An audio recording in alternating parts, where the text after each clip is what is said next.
Ready, Shigs? Oh, I'm ready whenever you guys are. Okay. I'm gonna go ahead and you got anything else in you before we start? nope, that was it. I wanted to get that out now before you started playing the music. Okay. That would have been funny. I should put a button to mute your audio during the intro section. I sound was like Ricky considering Ricardo muting when you my laugh. mic, but I know that when I tap it, it makes a little sound. So I guess try to stay as quiet as possible. But if you can do it on your end, that'd be good. I'll use it during the entire show. Okay. That would be very mean. Intro in 5, 4, 3, 2, 1.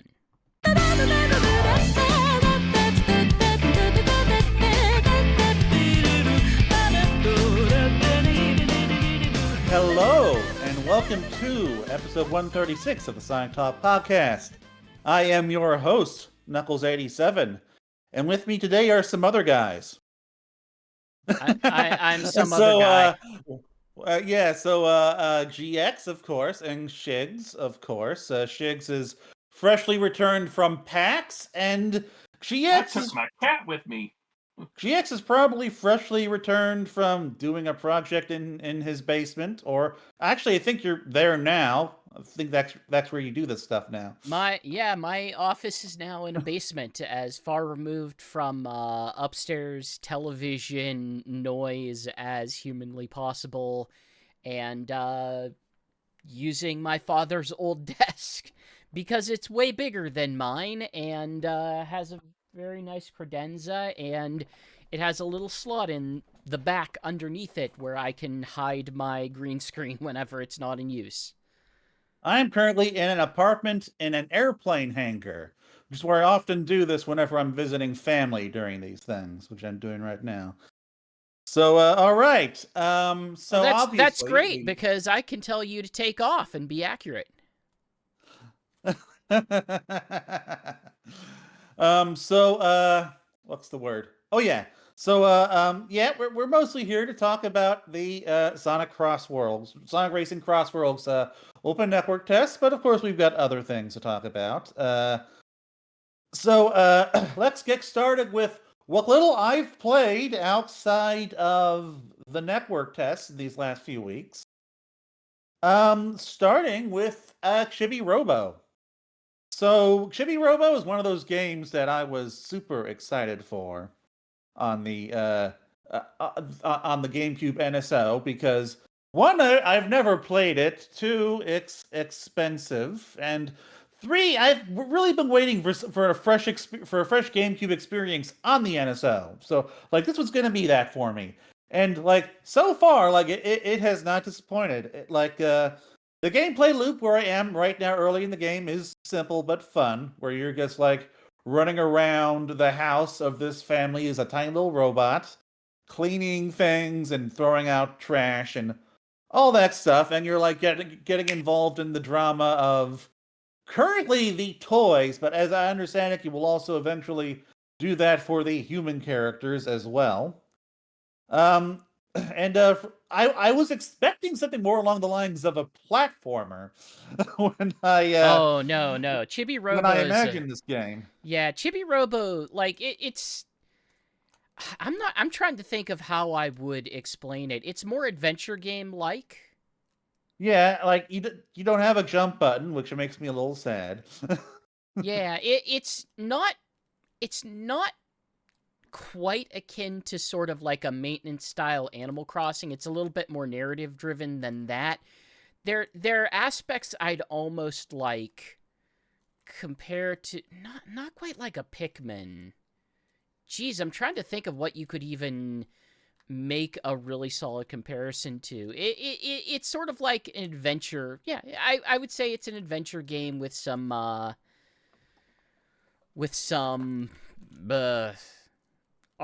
not RPG-ish, action-ish elements, maintenance elements. You do have a gun that you fire, but it's not like you aim it or anything. Yeah, it's about doing mundane tasks. It's a slice of life game. Like that. Like that's probably the best way to put it. Is if you think of what you consider slice of life in anime, it is very much that in a game form. Like you were just in a house with a family who is dealing with some personal drama, but it's not like you're going off into space or fighting aliens or going into tombs or whatever. You're just exploring the house and cleaning and stuff. And I definitely am gonna go back to it eventually. But I did basically kind of get sidetracked by needing to finish Bonanza, which that's another thing I did. I did finally get that wrapped up like the day after our last show. Um, and also I've been playing some Donkey Kong Country because I kind of felt like it, and because it's like I really like. I'm feeling nostalgic for the mid '90s pre-rendered stuff. Like I love '90s renders. They just have a look and feel to them that make me nostalgic like few things do. And combining that with just some fun gameplay. And I really like the platforming in Donkey Kong Country 2 and 3. I am fine with the platforming in 1. I'm not gonna sit here and defend its aesthetics because I do not think its aesthetics hold up well. They But they don't need to be defended because they're great. no, but they definitely don't need to be praised. I know that much. They're spectacular. My problem with the Donkey Kong Country series is there's less Donkey Kong with each sequel. It seems like. Yeah, it's an improvement in some ways. That's what's fun about these games is that like with every sequel, like they replace a character. So like by the third game, it's like, oh, the duo's just gone now. You're playing Dixie and a baby. But like they get younger and younger. The fourth one was another a baby and a little amoeba flopping on. Another aspect of this though is that I've really been wanting to play DK64 lately. I really wanted on my Nintendo Switch too, and Nintendo just refuses to give it to me. Like I want to experience it on that system, like because I don't. It's not very fun to play on an actual N64. I might suggest so. There are some hacks out there that actually add immediate character change, which I think would really help that game. I do. I have been starting to consider like doing at least basic emulation, but I am aware that like that game has a lot of issues with collectibles and stuff and the character switching and all that.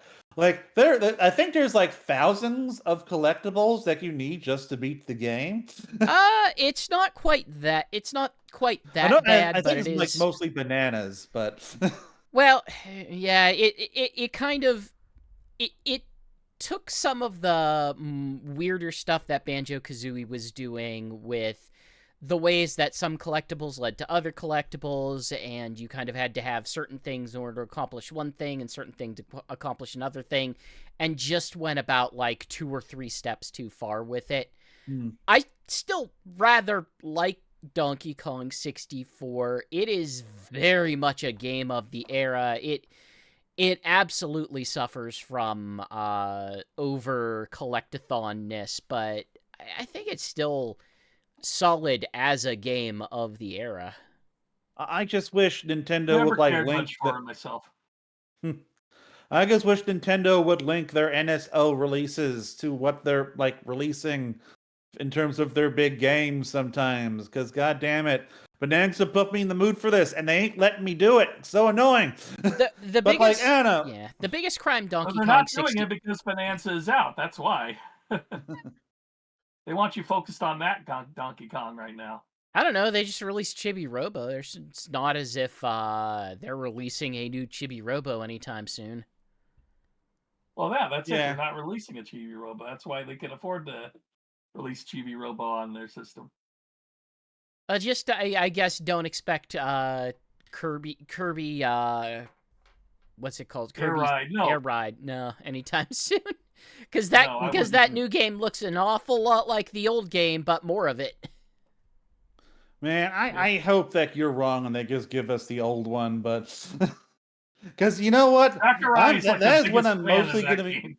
That's when I'm mostly gonna be in the mood for checking that game out. In any case, that's all I gotta say. Shigs, as I understand it, you went to a thing. Yep, I went to PAX West this last weekend and brought my cat with me because we had nobody at the Aw. house, so I had a cat sitter.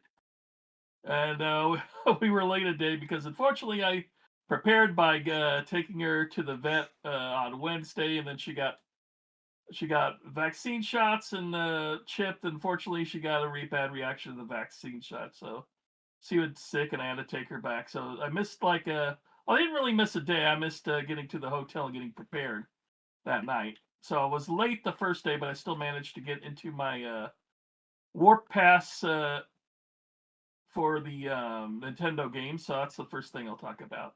Well, first thing I'll mention is that I used to go to E3 like every single year, and I've kind of missed it. And this event is very similar to that. Is that you have the game companies there showing Yeah, off I've their started to latest consider product. PAX, but then Summer Game Fest came up. Yeah, and I hear Gamescom though is even more powerful than E3 ever was as far as that kind of environment. Hmm. But yeah, the first things I checked out were Kirby Air Riders and Pokemon. Kirby Air Riders is pretty much I can't say it's the same as the original because I didn't get to play the racing part. We only did You the city didn't? trial.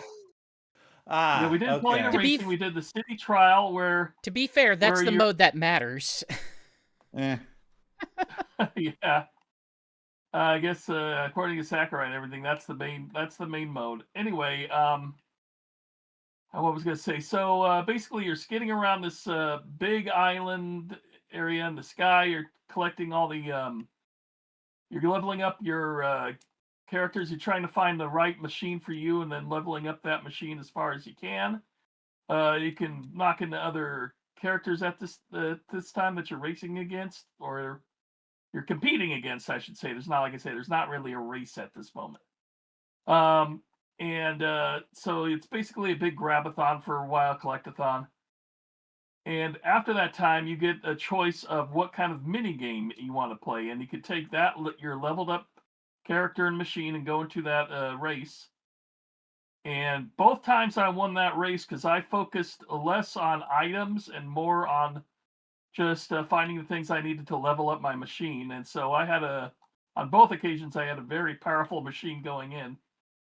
And let's see, one of them was drag race, where you're just boosting to the finish line and running over boosters like that. And the second one, I'm trying to recall. I think it was the flight one, where you go up in the air and you have to glide down into the appropriate like target areas. Hmm. And both of those are pretty fun. I don't think this is $80 fun in any Well, it's a regard. $70 game, not an $80 game. Or yeah, even for $70, there's I don't know. I don't know if there's a lot here. I'd have to wait for the full game to release. But I find the outside of a fact that we bunch of only have characters, one city trial to be a little yeah, there's I only don't like one know, low city. value, but Yeah, and if that's the main area and it's kind of Uh, on the small side. it looks small in the direct, so that doesn't surprise me. Yeah, okay. And then the other thing I played as far as Nintendo goes is Pokemon Legends ZA, and right off the bat, this makes me want to sell Scarlet because I've already liked the gameplay modes on this way better than Scarlet did, and the graphics are pretty much the same. I mean, you're not how, getting that quite that how'd you feel N64 about ground texture. Pokemon Legends Arceus? That one's actually really solid too. Okay. That one was better than Scarlet as well. I mean, But Scarlet I like continues to Scarlet. have I want a traditional, Scarlet continues Pokemon. to have the issue where it was the second open world Pokemon game that they released in a single year. So Yeah.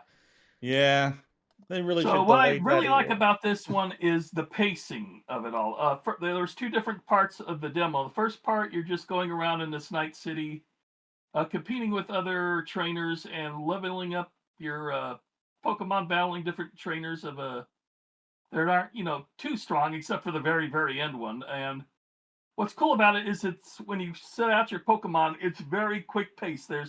You press the L and R triggers to select which oh no, it was the D-pad. You use the D-pad to select which Pokemon you want to send out. You press up to send them out.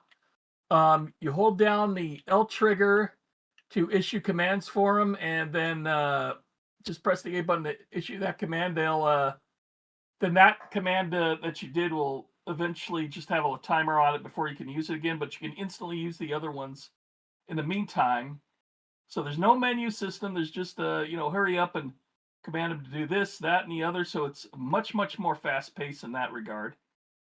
So what was kind of crazy is that the end of that particular demo, there's a trainer with like a Growlithe that's way higher level than you are. So if you try to go against him, he just wipes everybody out. The guy who was doing the demo said the last convention thing we were at, there was only one person who was able to actually defeat that boss Growlithe, because every time I selected a character, it would instantly wipe out that Pokemon like within the first move. It sounds like this is more of a proper RPG for once. Hey, what the hell are you talking about? The Pokemon games are proper RPGs since the inception. Yeah, I don't know what you're talking about. No, you can actually like lose battles now.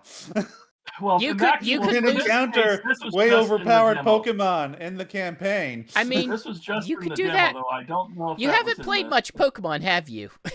I played Pokemon Diamond through Black and White. Yeah, so you haven't played much Pokemon, have you? Not the older stuff, or the okay. Actually, no. I also did X and Y, a bit of Ruby Sapphire, and a bit of Sun and Moon. Yeah, there are ways that you can artificially increase the difficulty of Pokemon. Artificially, okay. I'm talking about like actual game design. Yeah. Not the Nuzlocke crap. No, do you know the way to actually make Pokemon harder is to not fight every single trainer. If you fight every single trainer on the path of it, then it does become rather easy. Now, if you don't fight every single trainer, to purposefully avoid fights, then. well, you just don't. That's just not how I play RPGs. You can turn off some of the experience duplication stuff. You could turn off the shift version of play.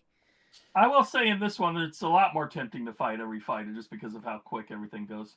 But okay, the second part of the demo was there's this wild Pokemon that's kind of out of control. It's a huge, boss one, and you have this Lucario helping you out. Now this one, definitely feels more like a boss thing. They damage the trainer instead of the Pokemon. Ooh. They go after you. Although they did that in the other Legends game, right? Yeah. I haven't played that either. You were vulnerable to once you entered a battle, you were effectively just giving back and forth standard RPG orders in the way that you would a normal Pokemon game. This is the first time where it's like you kind of have to position yourself in the battle in ways that make sense so that you're not getting in the way of the battle and yeah. Yeah, and anyway, you also have the ability to dodge certain attacks if you need to during the battle.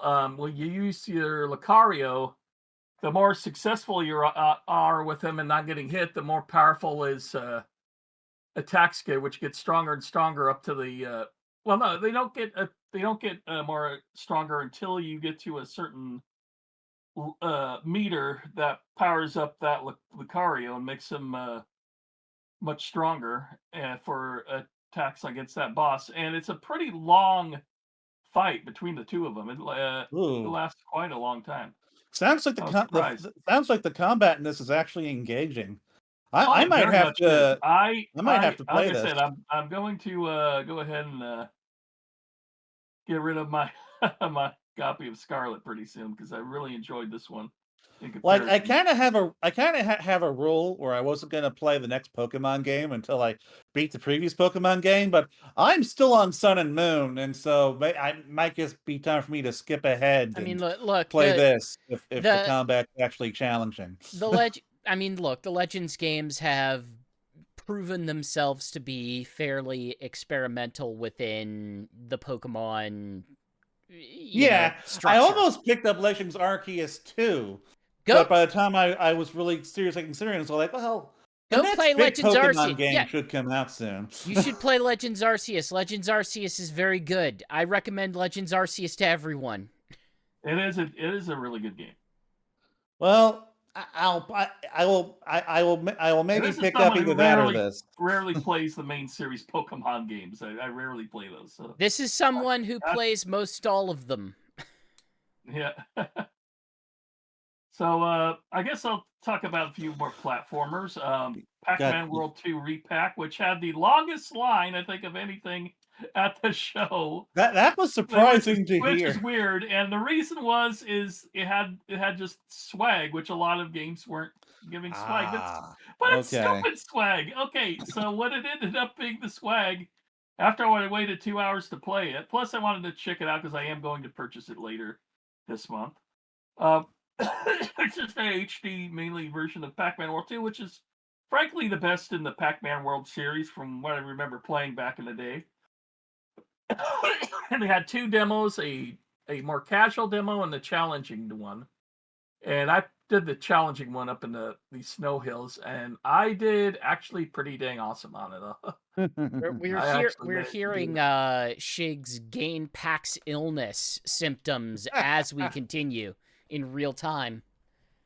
No, I'm just coughing a little bit because I had peanuts a minute ago, so I can get itchy on my throat there a little bit. Anyway, I was gonna say so the whole after 15-minute demo, the entire swag was a little tote bag with 2 postcards and for some crazy reason ramen.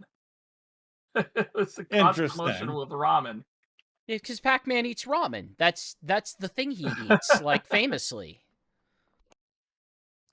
Yeah, I thought Pac-Man ate like fruit. I like. Well, first we have the crossover with Sonic. Now we have the crossover with ramen. Let's have the ramen with the crossover with Sonic CrossWorlds. I guess no. Unlike the first Pac-Man game, I actually did play some Pac-Man World 2 on my GameCube a few years ago, and I found it fairly fun. Yeah. So the other platformer I played a fair bit was PUBG 4D. Yes. Which is shockingly actually very good. For something that's still pretty early in development, and it's so weird because it looks like a more amateur, made 3D games, like something that's still decent, like maybe a SAG game that's still early in development, kind of the SAG game, but what they do really well here with Bubsy is his jumping controls are shockingly really, really well done. Despite looking floaty when you look at video and stuff, basically you can leap really huge gaps because you have a double jump and a pounce and this flutter, which will help you control how you land. Plus, he'll if he's at a surface and not quite there, he will grab at it and pull himself in. So there are 2 different levels you played. One is just basically a tutorial in a virtual reality place, and then you and whatever your Bubsy family is, go to a planet, and you go around there to get to the ending. My one gripe for this demo was there was barely any enemies around, the little woolies or whatever.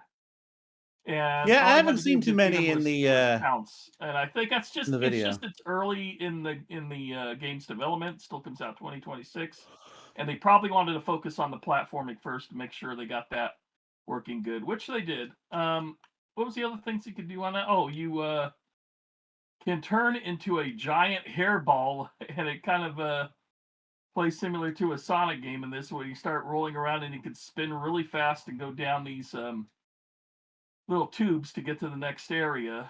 The The people were kinda feels like- demanding Bubsy inflation. Well, they got it. Oh, GX, Yeah. you're gross.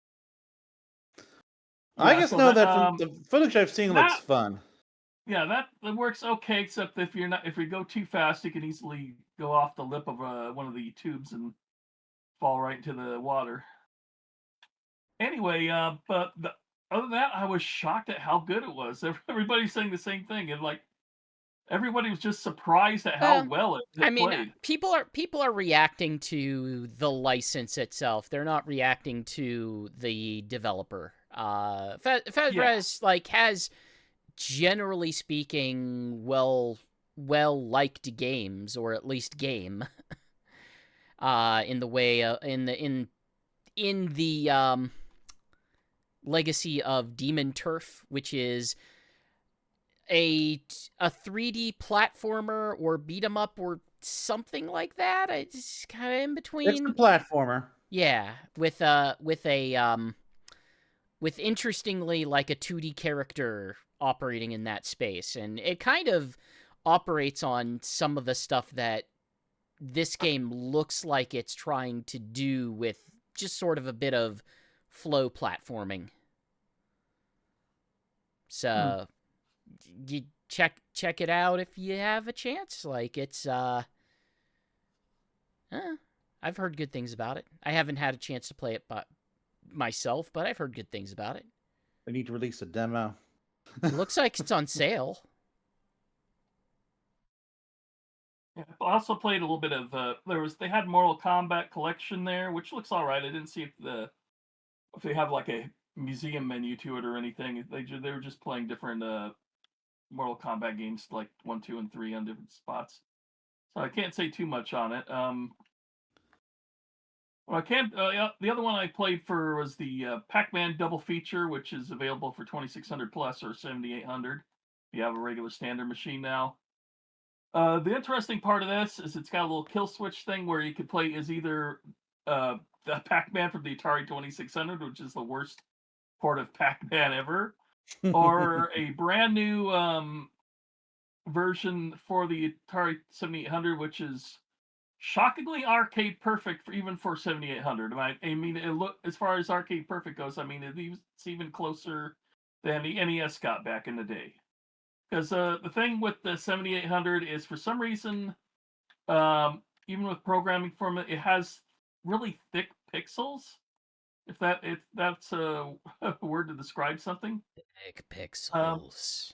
Yeah. So this isn't the first time Pac-Man's been done on a homebrew type situations. In fact, the exact same programmer did Pac-Man Collection on the 7800, and that one didn't look anywhere near as arcade accurate as this one.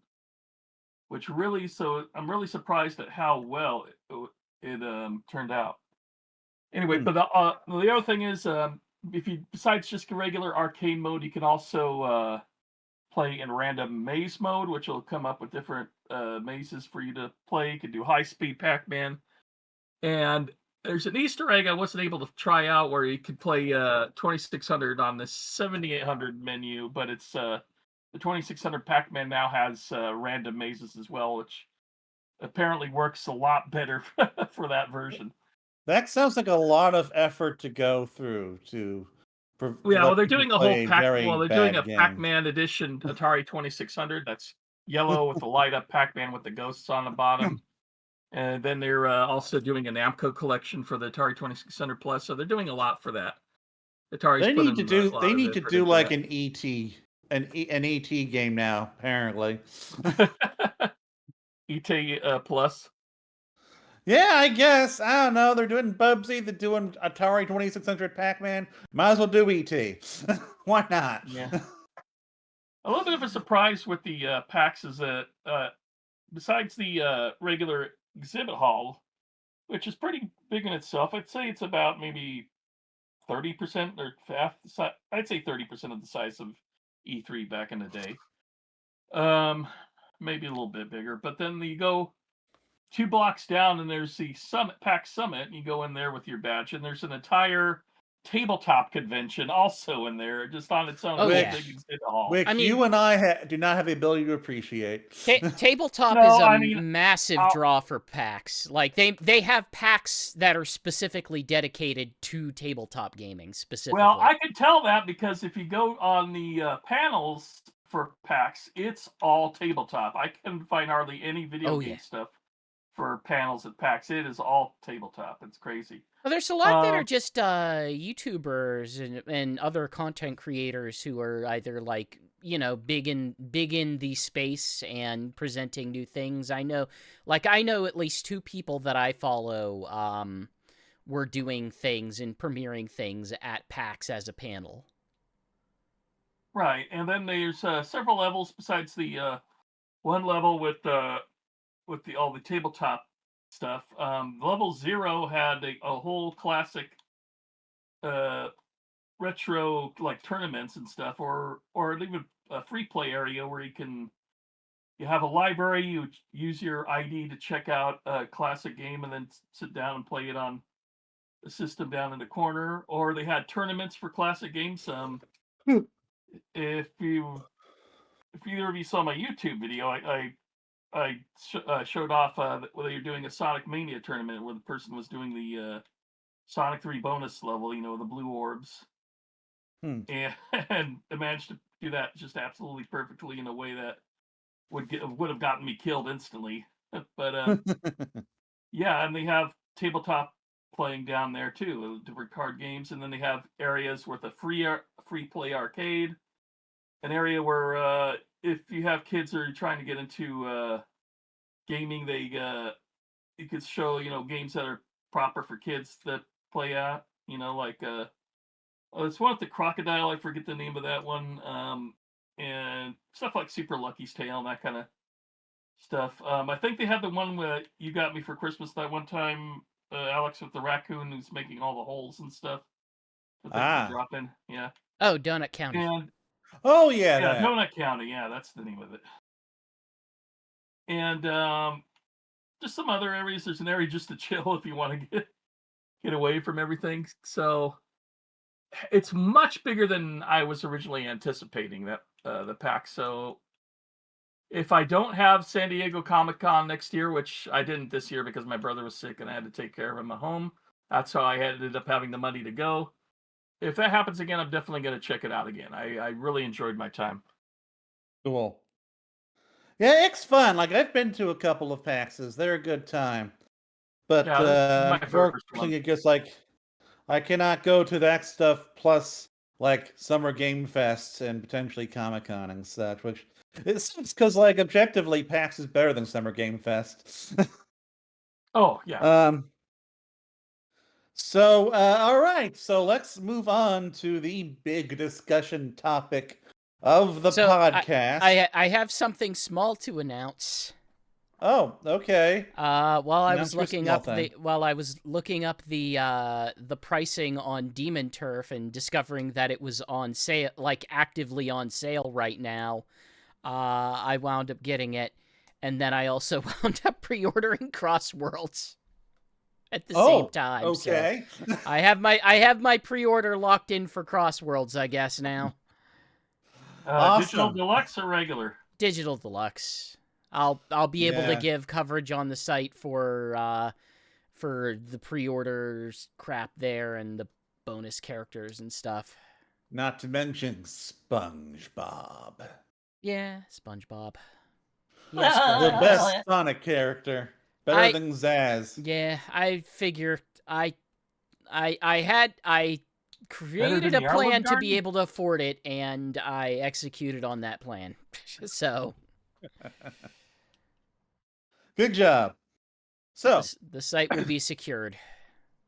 All right, so moving on to do not assume that this is me as a proponent of pre-ordering games. I am doing so because I need to do site content and probably would not be as quick to do so otherwise. I specifically like need you to like do the werehog because review copies never come with the pre-order content. Yeah, one thing I'll say I did at that PAX that I regret is that I purchased a game through nostalgia-covered lenses that ended up not being as good as I remembered. Is And it that was Bubsy? Is it Bubsy? no, it's Tomba. Ah, Tomba's still Yeah, sort they of a had. cult classic, considered. Yeah, you know what? I don't know if I ever owned that on the original PlayStation 1. I remember playing the demo back in the day and kind of liking the demo. So Tomba's then when I got weird. it home and yeah, when I got it home and played it at the house, I'm like, oh, I do not really care for this Yeah, much. I it's played some. it for a good hour or two. I'm like, oh, I should have picked up something else, Yeah, it's like like part Freedom Planet platformer, part 2 or adventure game, or something like Rocket Knight that. again. I was Yeah. assuming it was just a straight up 2.5D platformer. Not quite, no. It has these weird adventure game elements plus a big world that you kind of have to navigate in. Not quite Metroidvania style, but also not entirely unlike that. Well, while we're discussing the games that we just got, I did just get Severed and Somebody Amigo Switch on sale a couple days ago, and I got Shinobi Art of Vengeance like minutes before it came out, so that I could take advantage of the pre-order sale. I decided not to play it until after this podcast, though. So Yeah, I yeah. made the mistake of not pre-ordering that and buying Tomba like an idiot. But in any case, let's move on to the main discussion topic again. Sonic Racing, our time playing the Sonic Racing CrossWorlds ONT. So, I played this thing on my PS5, my Steam Deck, and my Switch 2, which that would have been the original Switch version. GX, as I understand it, you play it entirely on PC. Yep, I'm PC player. I play a lot of. I have shifted in recent years to becoming a PC player just out of simplicity's sake. Like, I'm in front of my PC enough that's like, yeah, I'm already in front of my PC. I'm just gonna play these games on PC. And Shigs, you did Switch and Xbox. And a little bit of PS5. I did download that just to All right. try it out. I'm assuming that PS5 is the same as Xbox. Pretty much, yeah. I did pre-order it digital deluxe on Xbox because that's my preferred place to play all my Sonic games. I have a whole Sonic collection there. Yeah, That's what I went for. that ended up just becoming my PS5 by accident because that's what Sega sends all of its review codes on. And it turns out that it's the easiest system to like record footage on without an external capture card. But anyway, except for like, PC. but anyway, so I personally had a much better time with this than I did with the closed network test back in February. It confirmed a lot of my feelings from Summer Game Fest, which was, hey, this feels a lot better. It's more balanced. Does it feel like the same kinds of balance as Summer Games Fest? For single player, definitely. For multiplayer, like obviously, I didn't get to do multiplayer at Summer Game Fest. Like that for me, that was the big question coming out of Summer Game Fest was, okay, the items work great in single player. I like the balancing here. Things don't feel as overpowered as they did. But how is it going to play out in the multiplayer? And for me, it's like, okay, it's much better than February, where like much I better. just kept getting crushed by everything, and it was like at times I just want to put down the controller because it's like this is borderline unplayable sometimes because I'm just constantly getting smashed around or smacked, and it's like I can't like just drive most of the time. And here it's more like, it's more like Mario Kart, like, which for me is not the ideal, but it's much better than what we had back in February. much better. I will say, like, and being bumped into doesn't feel like a it just feels like a bump and not a massive shove. Yeah. Where, yeah, it did before. And I think part of that is you have, for this network test, you have a lot more items to use, and a lot more of the what do they call them, the gadget badges to try out, and Yeah, like balance the gadgets are much more versatile. the racers for the way you want to race, which I really enjoy. That brings a lot of strategy into this game. But when it comes to the items, you like without any changes to your gadget plate, you do just get much more defensive and boost items now. Whereas in the CNT, you were getting monster trucks and drill whisks all the goddamn time. Like it was constant yes. attack weapons. And like I very rarely ever saw a defensive weapon or like anything like that. Or like a field hazard that you can place. Like that I feel like those pop up a little bit more often, or a little bit often than some of the others, we'll say. Spikes and magnets are definitely more common now, and those are definitely very handy in terms of like trying to keep your place. The Grand Prix, this was probably my favorite part of the game because it's my favorite part of like kart racers in general, especially Mario Kart. Because it's I was disappointed there was only one Grand Prix.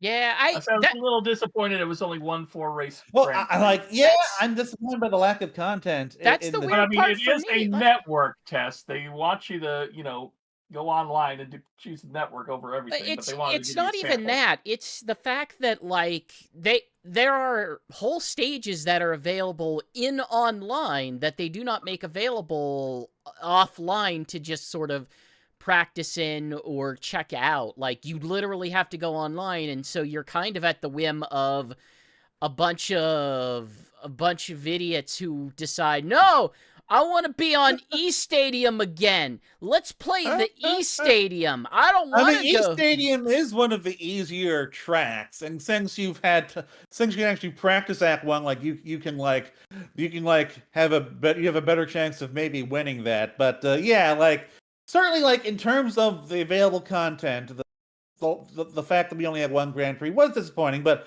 like, for me, I just really enjoyed racing against the AI in this game. I really enjoy the rival mechanic. Leveling that up and all the different rival dialogue exchanges. Like, this is something I'm going to have a lot of fun with in the actual final game, where I'm going to have the entire Grand Prix campaign to run through. I legitimately, I think the rival aspect is one of the best inclusions that this game has, and not because like, oh, you have extra lines of dialogue and interactions. Like that I'm helps mostly thinking sure. AI. No, yeah, that's kind of it. It reframes the way that you kind of approach the races a little bit, because it's not just a matter of like, I need to get first place in every stage. It kind of changes your motivations into, no, I have someone specific that I need to beat. Right. Yeah, and like even if you don't like place first, if you can still beat them, like you do still get some level of accomplishment from that. But like what I love most about the rival AI is that it makes the race more difficult. Because like as you race against the rivals and beat them, you can upgrade to a higher level of rival AI, and those get more difficult. Like the level 8 AI is the highest level you can get in this, and it is a legitimately like difficult opponent to beat. And like it makes the entire race more difficult. Like I kind of wonder if it might like raise the overall like AI of the characters in it, but like it creates kind of a dynamic difficulty that makes the races more engaging. And like what I really enjoy is that like the rivals, they can flub. Like I had a level 7 AI like just completely flubbed their first race, and then they came back. Oh, I'll be honest, I didn't play enough Grand Prix to know that they kept giving you higher and higher level, near you as I, know, near as I rivals. can I thought you tell, just had a choice between them. I didn't realize they kept going up. yeah, near as I could tell, computers have no qualms about using their items against other computers, like in a way Yeah. that I don't always know if they do in something like Mario Kart. Certainly, I have seen them attack each other, and like that does, and that does kind of make the races themselves kind of more interesting because, of course, in Mario Kart, the AI they are generally like in a set like Yeah, order. they are extremely tiered. It's like this is the person you have to care about. This is probably going to be someone who takes second place.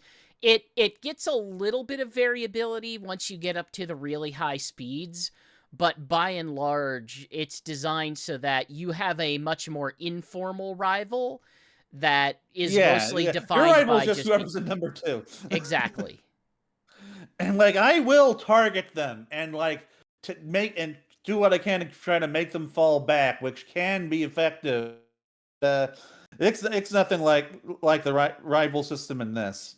Yeah, Um, when you are attacking, able to get the other opponent behind, they're like, oh man, come on! It gives you an extra little, dopamine feeling, so to speak, where you kind of get excited that you're ahead of them. yeah.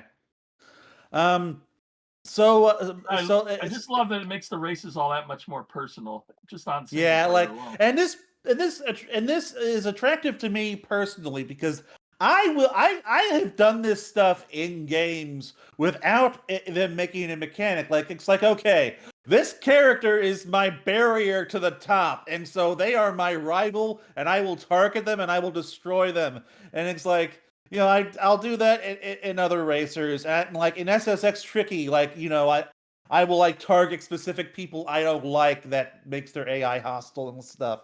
And it's like this kind of this them turning this into like an actual mechanic just really appeals to me. Um Yeah, it has so some good carrot on the stick stuff, I should say. Like yeah. besides the Grand Prix stuff, there's online. There's a whole thing where you're leveling up this Chow on this one There area, and that gives you there is extra. a There's progression basically a system. Chow mission, progression mode where you can Oh, yeah, level up I and get extra completely forgot cash for about that. that. Yeah, where you Yeah, like have to you get a complete ton of certain cash, missions. doing the missions for the Chow and stuff. And Hmm. I was gonna say, also, what do you think of the 1 day event for the Joker? Now, did you think that took Um away from the Uh, main get online, or not really? okay, I so mean, it did have its own Jets didn't play that. I it did have I its own little season during that, so you would have some unlockables for that event. look, y'all play more of this games as service treadmill BS than I do. I have a pretty low tolerance of games trying to force me, trying to encourage me to maintain engagement with a system continuously and repeatedly. Well, that's I specifically why I wanted to ask you about it. What your thoughts were I on it? did not play it. I saw screenshots of the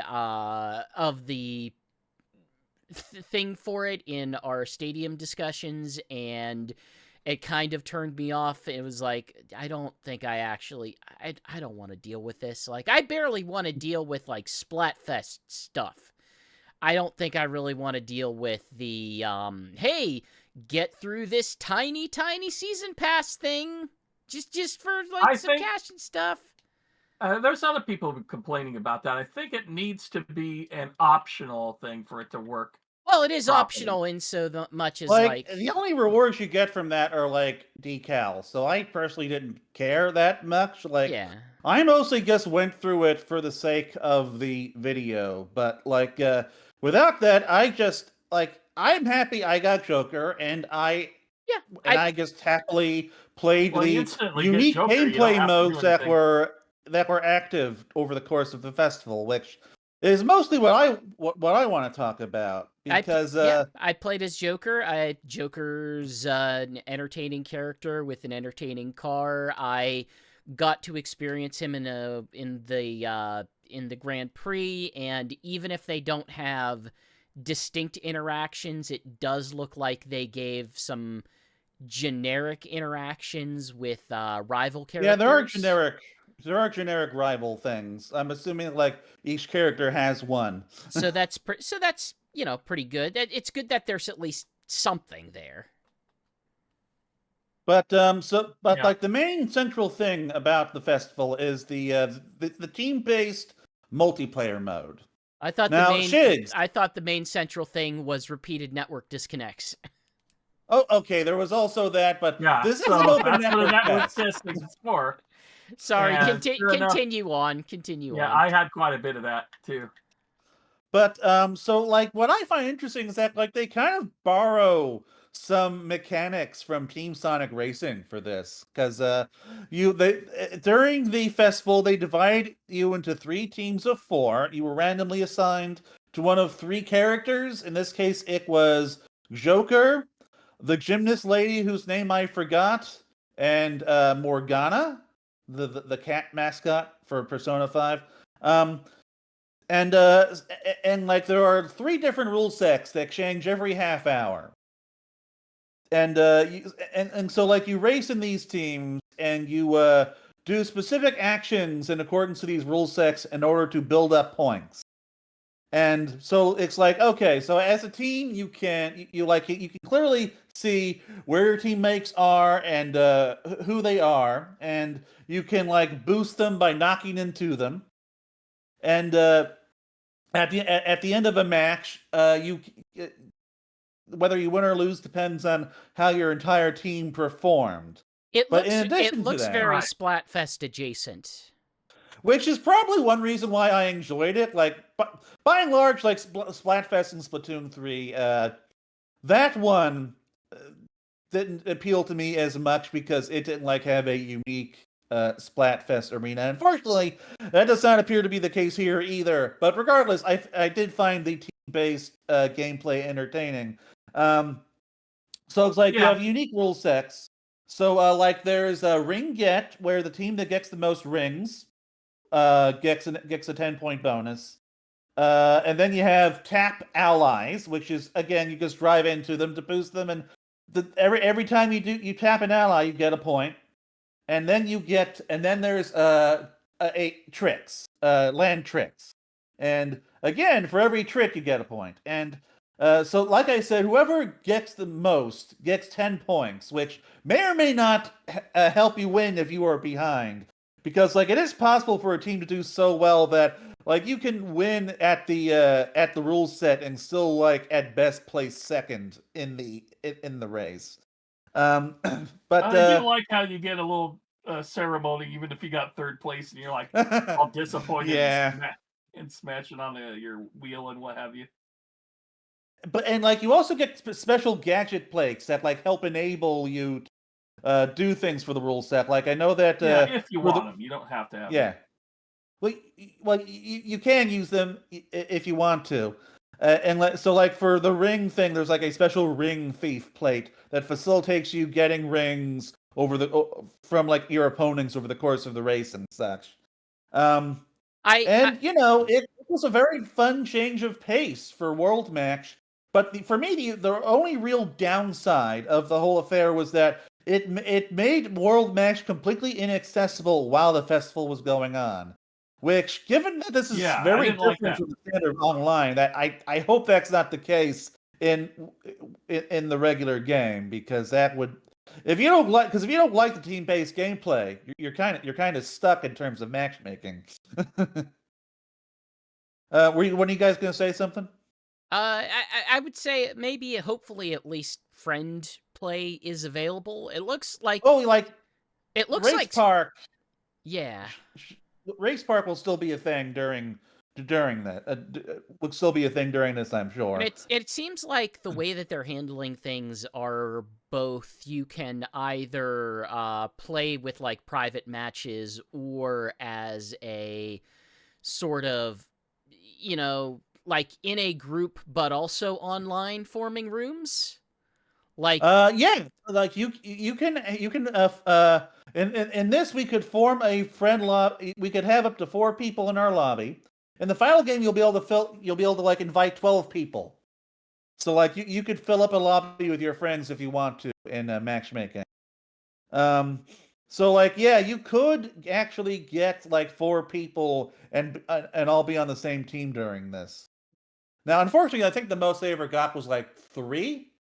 So I didn't get to like experience the whole squatting up thing up to the max of 4. But yeah, so like I had a lot of fun during the festival. I'm probably gonna participate in future festivals. I do hope, like for the sake of people who do care about the decals, that like those are not difficult to get in the final game, or they just make them available through some other fashion. But I feel incredibly bad for people who really, really care about the decals. But like I was able to unlock all of them after like I think 1 hour session or something, or I cannot relate 2 to anyone who sessions. really cares about the decals. You can barely see the decals. Yeah. Yeah, like and one thing I found out that you're not allowed to do is stack the decals together to make your own kind of personal custom image. I've got to imagine that they don't want you making custom images because that would require moderation. Yeah, you're not gonna get the Forza livery. You're not putting a dick on your car, chicks. Sorry. You could put someone will find a way. I promise you, someone will find a way. So well, they did find a way to like make console themed cars, which was cool. But I just put the Sonic face on the quadcopter with the giant grid on the front and just made it look like he had a big dopey smile. I put the Sonic face on the Ladybug car, and it makes it look like it's a little Ladybug, character with the little... It's a Motobug! What are you talking about? It already has a face! A Motobug, I know, but I mean, it makes it look more like a...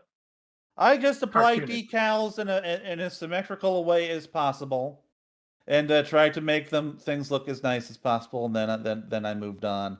But for the most part, I didn't put much decals on anything. I just went over to, okay, character paint, I'm done. So I don't know there's too much to say about World Match. I know GX, I know this was your first time playing it. Yeah. There were a lot of disconnects, but otherwise, like I found it to be, fairly fun as an online mode. I don't think it was anything special, but it did what it needed to do. So I think the last thing I really want to talk about, unless you want to talk about World Match, is the time trial mode. So that was the other single player mode playable in there.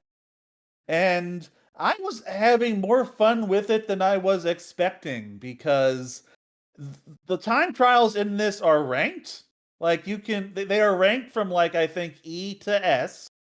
And S ranks are very difficult to get. I'm gonna be honest, I didn't actually touch the time trial thing. That's not usually my thing, but it's not usually my thing either. I tried doing it in Mario Kart World, and I got kind of bored. So I don't know. But with in this, it's like, okay, they give you 3 wisps over the course of the track that you can grab and use to like do shortcuts in certain locations. They have a special item on the 3rd track, and they enable like all of the 3rd track alterations from like the regular Grand Prix. My favorite part of the time trials, and I don't care about rankings for time trials, so I'm not sitting here like going like, I'm gonna cut my time on this time trial, get a good grade. No, I think the best part of it is because of the nature of how these races are structured. Every lap in the Grand Prix, you go through a warp ring that takes you back into the same exact track. Like that was interesting, and that surprised me. It's probably a technical issue of how this game is fundamentally designed. I was gonna say, it's like, I wonder if that's just how the game has to be, like some technical thing that requires you to go through a warp ring instead of just a regular lap. It's But just funny that you take the warp to the same stage that you're on. Usually in like the beginning of the you just take it as a warp to the part where you exactly are in a loop. Yeah, and that's but the problem with the time trial is that if you want it to have the exact right time, you can't go to a random track on the middle one. Yeah, But what I did yeah. appreciate about the ranked time trials is that it encouraged me to like figure out, okay, how are they expecting me to get this kind of time on this course, and master the course, which is not something I generally do in these games. I just like play the Grand Prix or the multiplayer, and it's like, okay, I'm gonna do as well as I can here. But I got pretty decent at East Stadium by the end there. um, so like, yeah, I am looking forward to that mode as well once the full game comes out. So we should probably at least talk. Do we want to talk about the different vehicles, or I mean, I haven't like? even given general impressions yet, so. Oh, okay. Yeah. So I will say I All did right. like that both using a mix of which character you choose and which vehicle you choose is what affects your stats rather than just the vehicle being the only thing that affects your Yeah, stats. So, although I think that's kind of standard kart racing design, ain't it? Like, at least for yeah, I Mario mean that's Kart. the standard design for Mario Kart, but I don't think that was the right thing for Team Sonic Racing, if I'm not mistaken. So, no, Team Sonic Racing had no every other Sumo Digital Sonic Racing game had a set character that went with a set car. You can make slight Right. adaptation or edits to that car based on the mod pods, so that you could like change it into 3 different designs. But that's kind of it. Like you couldn't put whoever in whatever. Yeah, because I know there were some people who were.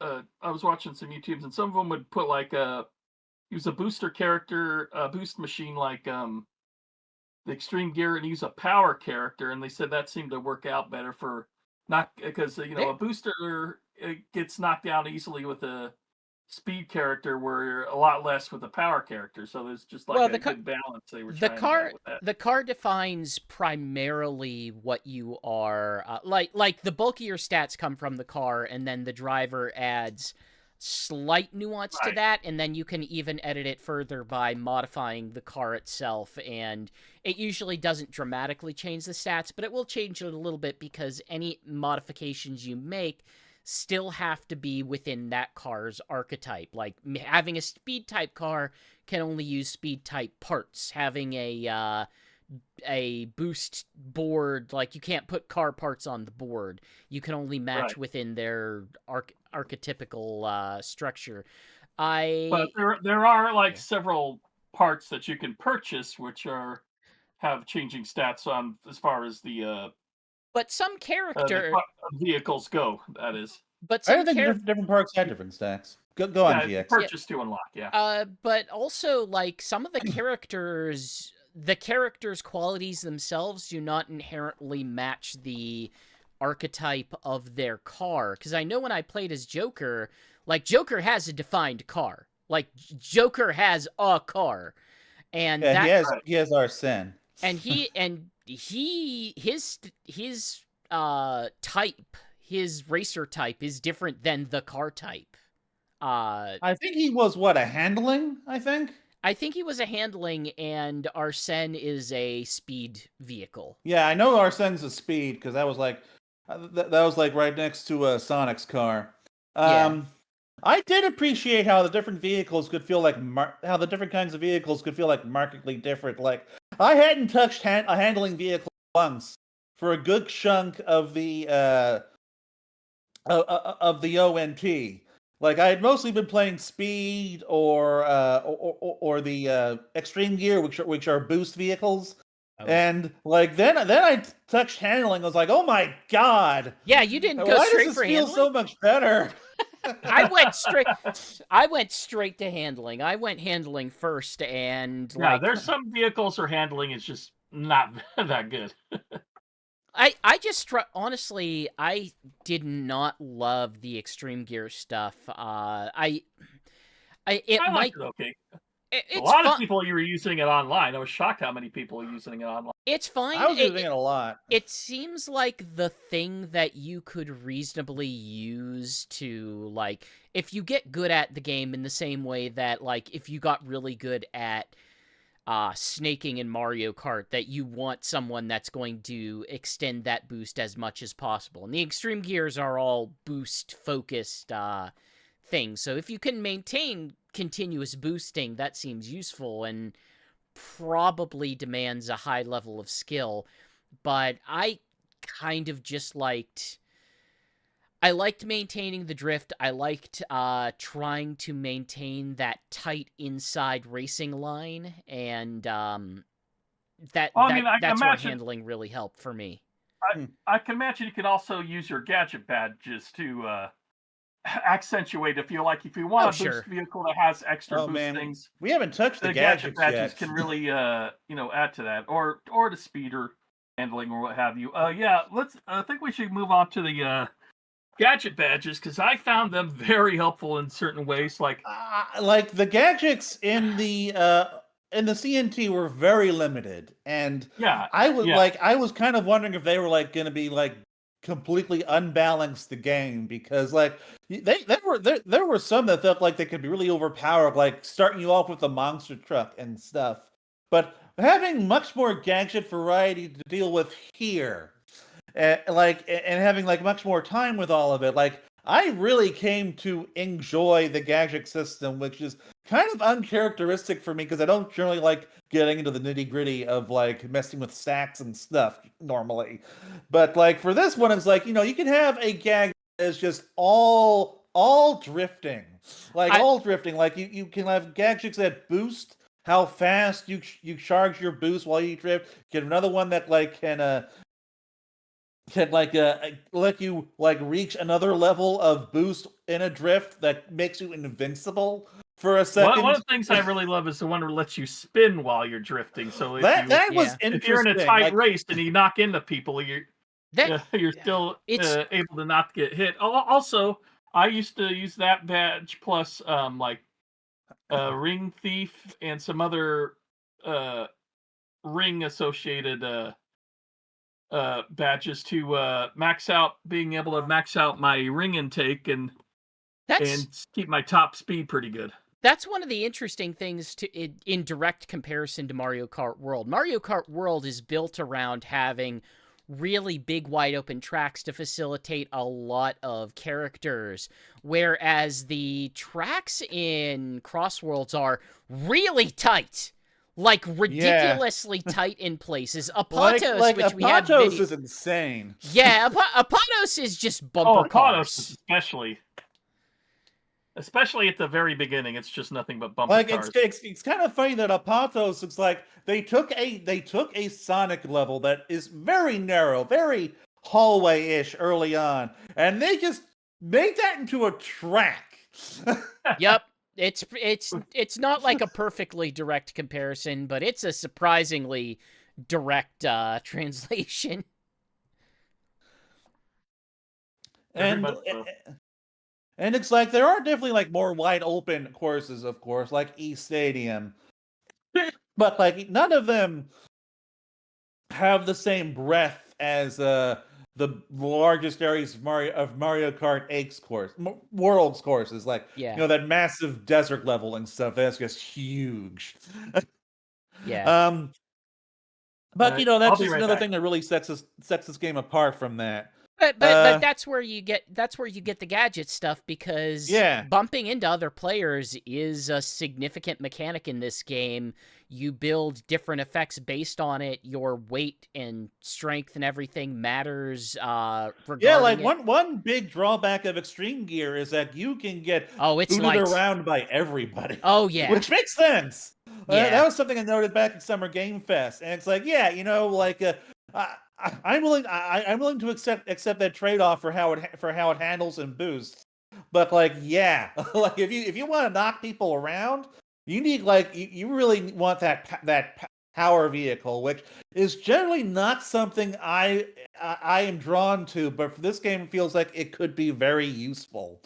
And it's like, you have a gadget that lets you like bump into people, and you can like you'll lose a ring, but you'll also like boost off of it. Yeah. And of course, like as Shig said earlier, you can like spin around and hit people, which I did experiment with that, but I found that it could only like work on the initial drift, and so like I found the usage of that a little limited for how I was racing. Yeah. But yeah, the gadgets add a whole lot of depth to this game that I was not expecting. I don't know if I'm gonna entirely call it full-on depth. I don't feel like I encountered any builds that really... It's neat to see some synergies in them. They did influence, like, certain ways that I play and how I prioritized certain paths and certain behaviors. But I also don't think that, like, I encountered something that was a dramatic Well, game changer for me. what is good about gadgets is that they are balanced, which this is one of the things I was worried about back I in. was extremely worried about that whenever I read it for the first network test. Yeah, but like they are balanced here. They did not like overpower the race, which I appreciate. It's like, okay, like you can give yourself a monster truck at the start, which, sure, like go do that. And like, you when you do that, you can either hold it for a special moment, or you can pop it off in the first like 20 seconds. But like, But also, you gotta last 3 laps, dude. Like, yes, like you're not gonna, realistically do very like it well can if you're get trying to pop that off at the very end of the game. like you can like you can use that like early on, and like you can get yourself a bit of an early lead or something, or at least get you out of the doldrums of 12th place. But then it's like, okay, now you're dealing with people who like boosted their stacks with gadgets. Yeah. uh, and like, so they will just have this advantage throughout the entire race over Plus, you. it seems like they've balanced the monster truck in such a way that, like, it lasts a shorter amount of time the further you are, or the closer you are to the front of the pack. And Yeah, I which didn't I do encounter that power appreciate. up too often either. Yeah. Like the monster truck, I did encounter that a lot. Not compared to the February demo. Oh my god. Yeah, like February demo, like I don't know, 4 or 5 people could be that goddamn monster truck, and also lasted a lot longer too at the time, which was a huge problem. But here, like, it's a lot shorter, and I do feel like it's like when you get crushed by it, that does take out too much of your speed. But that's what Mario Kart does too. That is why I compare it directly to Mario Kart in terms of like items and stuff, because like with the Sumo Digital's racers, the items were at best like a nuisance. Like they did not kill your momentum in like in all stars racing transform, whereas here they absolutely can. Yeah. But that's just a kart racer. Yeah, like the nice thing about the Sumo Digital ones is that they were designed in such a way that most of them were avoidable if you were skilled enough to avoid them. Like, even some of the things that were, we'll say, blue shell equivalent, just threw a bunch of crap at the front of the pack that someone could theoretically dodge, but realistically probably not. Man, the blue shell equivalent in this game is something else. Because it's like, King Boom Boo, he doesn't just attack first place, he fires freaking like a bunch of fire tornadoes down the center of the track. And Yeah. it's targeted at the first player, but it can just smack everybody Yeah. if they're like clumped together Yeah. enough. Do- I got hit by that goddamn thing in 6th place more than once. I'll say this. You had presented me sort of, or you had made a comment regarding my reaction in some of our DMs where you effectively said, like, hey, it at least sounds like this is, you feel better about this than you do about most recent Sonic games that you've played. Yeah, I did make that comment. And and the more I sat with that, the more I feel like, yeah, that's, you know what, that's probably accurate. I'm still not 100% on this game. I'm still not like it's a really rough year for this to come out alongside Mario Kart World and Kirby Air Ride, where I'm gonna have these direct comparisons to make. And don't forget Garfield Kart. I will furiously forget Garfield Kart. But I think what I come down to is this is good. I liked it. I had a good time. I had fun. I sincerely think this is a pretty decent game. I think it does stuff. I think it does some stuff that that I will enjoy in a single player context, and I don't think it does enough different stuff that makes me choose it over Mario Kart, save for have a different license on it. I admire them for what they were able to accomplish with this. I think that this is... I think they have some amount of their own identity, but I also think that in a year where there is a new Mario Kart, and the new Mario Kart has some really cool tracks and just feels, to me, still feels better than this game does. That's kind of where my anxiety always was with this, is that I was worried about how it's going to feel. And the answer is, it feels fine. It feels fine. I'm not going to sit here and tell you it feels great. I don't think it feels great. I think it feels fine. I think Mario Kart feels great. And I would rather, you know, if I'm in a multiplayer scenario with friends, there's a good chance I would more readily go to that. I will say the one big advantage that this game has over Mario Kart is that it's, you know, on pretty much every platform besides, you know, Switch and If you're not a Switch 2 owner, then and you want a kart racing game, like, this is an easy recommend. Like, you're probably not going to find something better unless you're going to something like a Forza Horizon, which is a bit more it's probably fair to say, like, Forza Horizon is fairly technical in what it's asking of you. I don't like this. At least fills a gap in the industry broadly that only Nintendo fills on their consoles, right? And I think that's a worthwhile thing. Like, if you already have Mario Kart and you're on the fence about this, I would say, you know, maybe wait for reviews, maybe wait for a discount. But if you do not have a Switch 2, which I don't even know if I would recommend getting this game if you have a Switch 1 and don't plan on upgrading anytime soon. Get on Steam Deck. I've heard decent things about Steam Deck. Sure, yeah. We should probably if you only have a Switch 1 and don't have a means to get it available anywhere else, it's not bad. It's not the Switch 1 version. It runs at 30 frames per second. It's blurry as hell. Yeah. Frankly, the frame rate feels kind of rough. Like, Good Vibes Gaming did a analysis frame rate of it, and it's like it runs at a steady 30 frames, but it has like a lot of frame pacing issues, especially on the original Switch. Yeah, it's mitigated on the Switch 2 somewhat, but like it still looks kind of rough. I can't say about exactly. I guess I gotta take that back. But it is perfect. It is perfectly playable. The version I played was on Switch 2, which, you know, that's the version I played. That's what I'm talking about. Yeah, because the original Switch will probably have more issues, because Switch 2 always has the best frame rate and the most high res compared to Switch. But on Steam Deck, I played that on. I played it on high settings on Steam Deck. It played great. It looked pretty good, I think. Apparently, I probably should have like lowered the anti-aliasing a little bit to make the frame rate a little more steady. But like, regardless, like, I thought it played and looked pretty damn good. So like if you plan on getting a Switch 2, soon or at some point. Like, you can get Switch One version until then to tag yourself over. It's perfectly playable.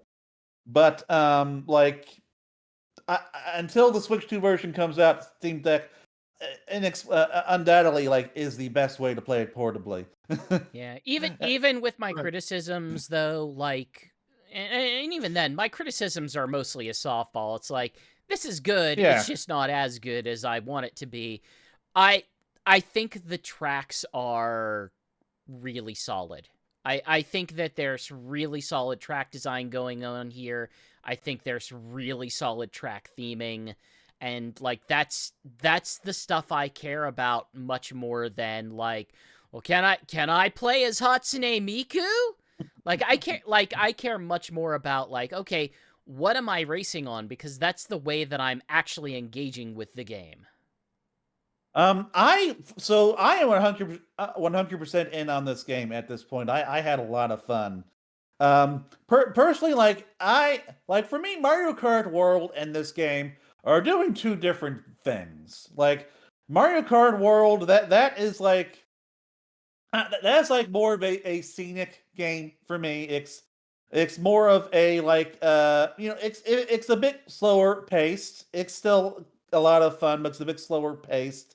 And I don't know, like I guess it feels a little more relaxing for me to play even when I'm like playing with friends online. And that is it is perfectly great play in that sense. But for me, what really is attracting me to this game is it's faster. It feels like there's a lot more spectacle throughout it. Like it Mario Kart has a World lot of spectacle.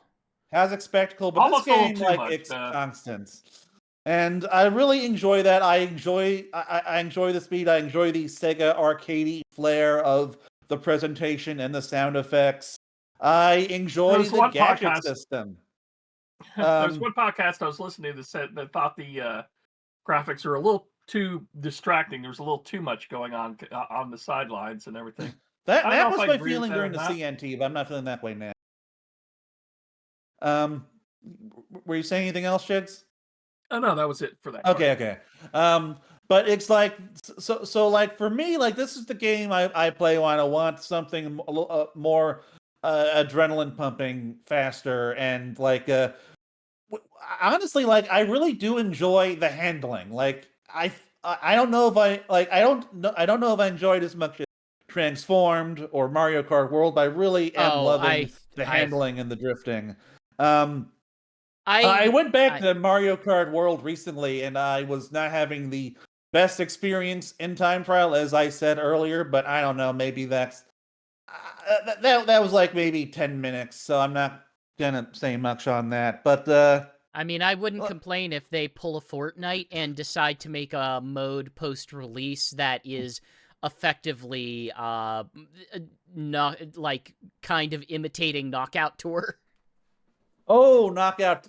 We were talking about this on your stream, where it's like, man, you know what would be fun? Yeah. Is if like they could have like a marathon mode where you just like went through like I don't know, one stage and then another tracks. Like that's one thing I really like about the Grand Prix. Like I could honestly, and one of the reasons why I'm not entirely down on this game, like I don't love the online so far, but it's fine. But I think what they do with the Grand Prix is really interesting. Like it's structured in a way that you go ahead and like you play 3 standard races where the quote standard way to race is that you start on a track, you do the first lap, the second lap takes you to a CrossWorld, the third lap is back on the original track. You do 3 races of that, and then the final race, the 4th one, takes you through 1 lap of each of the prior 3. And I do love that.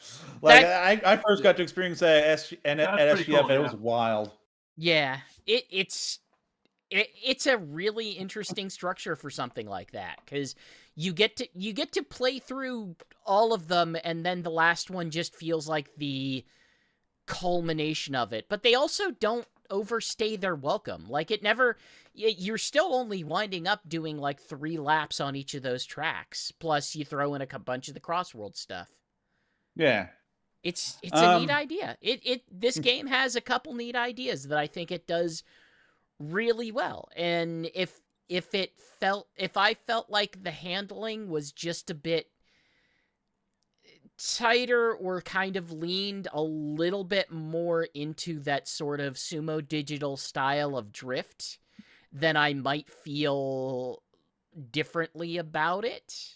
But again, that's me saying like, one thing that's about me having a really good time. That I only realized that I only got discovered late in the ONT was that apparently if you just release the gas, you can make much tighter turns.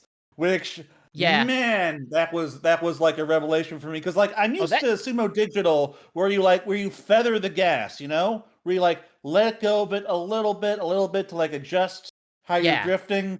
But of course, you can't do that in this game because there's no analog control for it because it's a face button. Yeah. So I think my big issue, my only real big complaint for this is that like I've said before, it's just not a replacement for Transformed, and that is unfortunate since we're probably not getting a port of that anytime soon. Transformed in terms of item balancing just does things that I prefer. But regardless, said, I don't know if this is too early to say. How would you compare it to, say, Team Sonic Racing? I like it a lot more than Team Sonic Racing. Because the Team Sonic Racing stripped out all of the interesting stuff from Transformed in favor of a gimmick that was just not very appealing to me. And the controls, they're good, but none that does not make up for everything else CrossWorlds does better. In aggregate, CrossWorlds is doing its own thing better than Team Sonic Racing was doing its own thing. Structurally, CrossWorlds is a much more interesting game. I still really like how Team Sonic Racing feels, how those Sumo Digital games feel. Yeah, I forgot my other complaint I've brought up before is of course the trick system where there's no risk reward. And in this game in CrossWorlds, I have had instances on the in Skyworld where I accidentally take a balloon at a bad angle and I just fall off the track. Because you have no way of maneuvering in the air in a car, whereas in Sumo Digital stuff, you could trick your way. It was a mechanic in certain directions. It was a legitimate mechanic for significant purposes. It had risk reward elements. For as much as it's such a nothing thing in this game, aside from I don't know, do the tricks. I basically just set the auto trick to on. Because it's you still benefit by, I think you can initiate it a little bit faster than the auto trick will, but you can just put the auto trick on and manually initiate tricks, and I feel like that's the best of both worlds. But at this stage, if I could change one thing about this game, it would be that. It would be making it so that you can use tricks to maneuver. That's the one big thing I want now, and I don't think we're getting it. Yeah. So, Shigs, you have anything to say? No, that's about it. I like you guys are saying. I do wish there was a bit tighter in the drift controls, but otherwise, I mean, I do like that it's simple to control and difficult to master, kind of thing in that sense, because it allows more people to be able to get it. It's makes it easier for everybody to it leans I way can see this heavier being to a tournament game after a while, just on people's strategy of what kind of gadgets they want to use and how they want to assign their racers and cars and everything. I can see a lot of strategy going into it. I almost see the opposite. I almost look at this as being a more arcadey game. Even to a degree that This is a very arcadey game. It feels like it's an arcadey game, but it feels like it's an arcadey game with a lot of crap bolted onto it. Not in necessarily a bad way, but let me adjust this. This feels like an arcade game where you have those memory cards that you can insert to like it's to F-Zero make all GX. these changes to your car. Okay, It's yeah, F-Zero that GX. I get. Or Initial D. Initial D Or also Initial D, did that. yeah, that's fair. That's Which fair. isn't made by those devs. Oh my god. Yeah. That's a good comparison. So yeah, so those are our thoughts on Sonic Racing CrossWorlds ONT. So how about instead of talking about Sonic Racing CrossWorlds, we talk about Sonic Racing CrossWorlds news? Yes, I agree, GX. That this would be a good thing to do on our Sonic podcast show. So all right, so we have had quite a bit of news come out, of course, because the game's coming out pretty soon. And kind of the big question has been, okay, we know that the characters for like the Digital Deluxe Edition aren't going to talk. But what about the free characters? And now we know that, yes, they also don't talk, aside from Hatsune Miku. So, like, we know that from the ONT that Joker is voiceless. He just likes to make Persona 5 menu sounds. And Ichiban, we know from a video from Chat News that he does not talk either. He just, like, makes animations. And Hatsune Miku. Now, so I had a Hatsune Miku fan telling me that apparently the voice actress for her does actually do her voice in most things that are like not the wait, the hold songs. on. Wait, hold on. Yeah, wait. Miku as a voice actress? Yeah, what are we talking about here? Okay, so do we all know how Hatsune Miku's voice works? Where it's like, wait. When you say voice actress, do you mean in the literal sense, or do you mean in the way that Hatsune Miku's voice is a programmed artificial voice synthesis? Her voice is based off of an actual woman's voice. Okay. And she does actual acting for the characters sometimes. Okay. Like, apparently, she did voice work directly for Super Monkey Ball.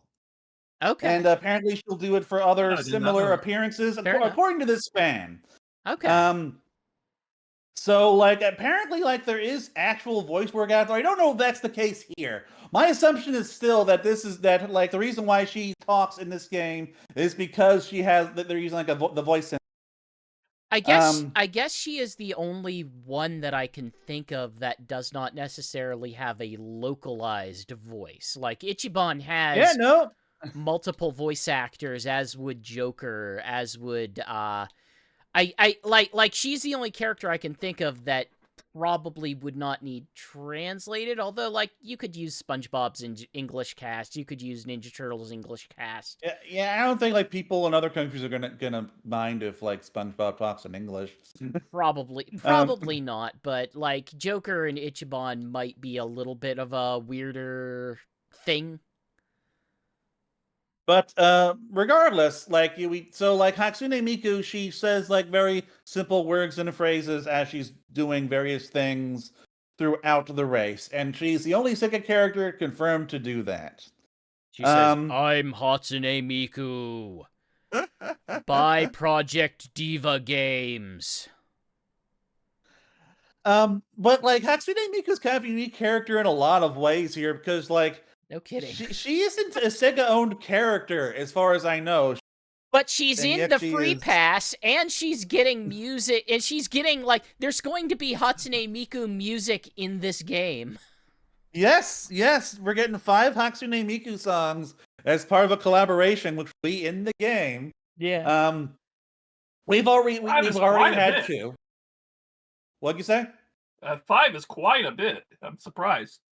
Well, yeah. It helps that some of the artists, or at least one of the artists that is doing music for it, is doing other arrangements for the game. Like, if you compare the list of artists doing the Hatsune Miku music and the list of artists that have been revealed in the various DJ mixes, there is at least one overlap. There might be more, but I can't remember. But yeah, so like she is a bit weird in the sense that she is in all this stuff for Sega, but Sega doesn't own her. So like, it does kind of make me wonder like what the exact Reich situation is. Sega does make a lot of Miku games, and basically the biggest ones, the ones that kind of matter. Like, I thought they made all of her games. I think they make all of her games, though she is in non-Sega things as well. Like the things that have Hatsune Miku's name on them that are games specifically about the Hatsune Miku Vocaloid universe, I believe are all Sega, but she shows up in so many other things that aren't necessarily bearing her name. So, Izuka did talk about guest character voices. What did you say, Shiggs? It kind of reminds me of the situation with Miss Pac-Man and Namco. Well, that's significantly messier, and that is Namco. Just sell Miss Pac-Man to Act Games or some crap. Sure did. Namco needs to just buy Act Games so they can have Miss Pac-Man back. It can't be that expensive to buy. Yeah. It's much more expensive now that they own Ms. Pac-Man, unfortunately. Yeah. Well, you know what? Like, people still like her games. They could probably make their money back pretty quickly. So in an interview with at Gamescom, Izuka, Destructoid very pointedly asked Izuka about the character voices in these games, and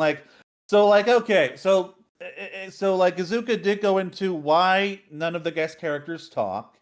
It has to do with, in part, with just because it would have made the characters more difficult to put in.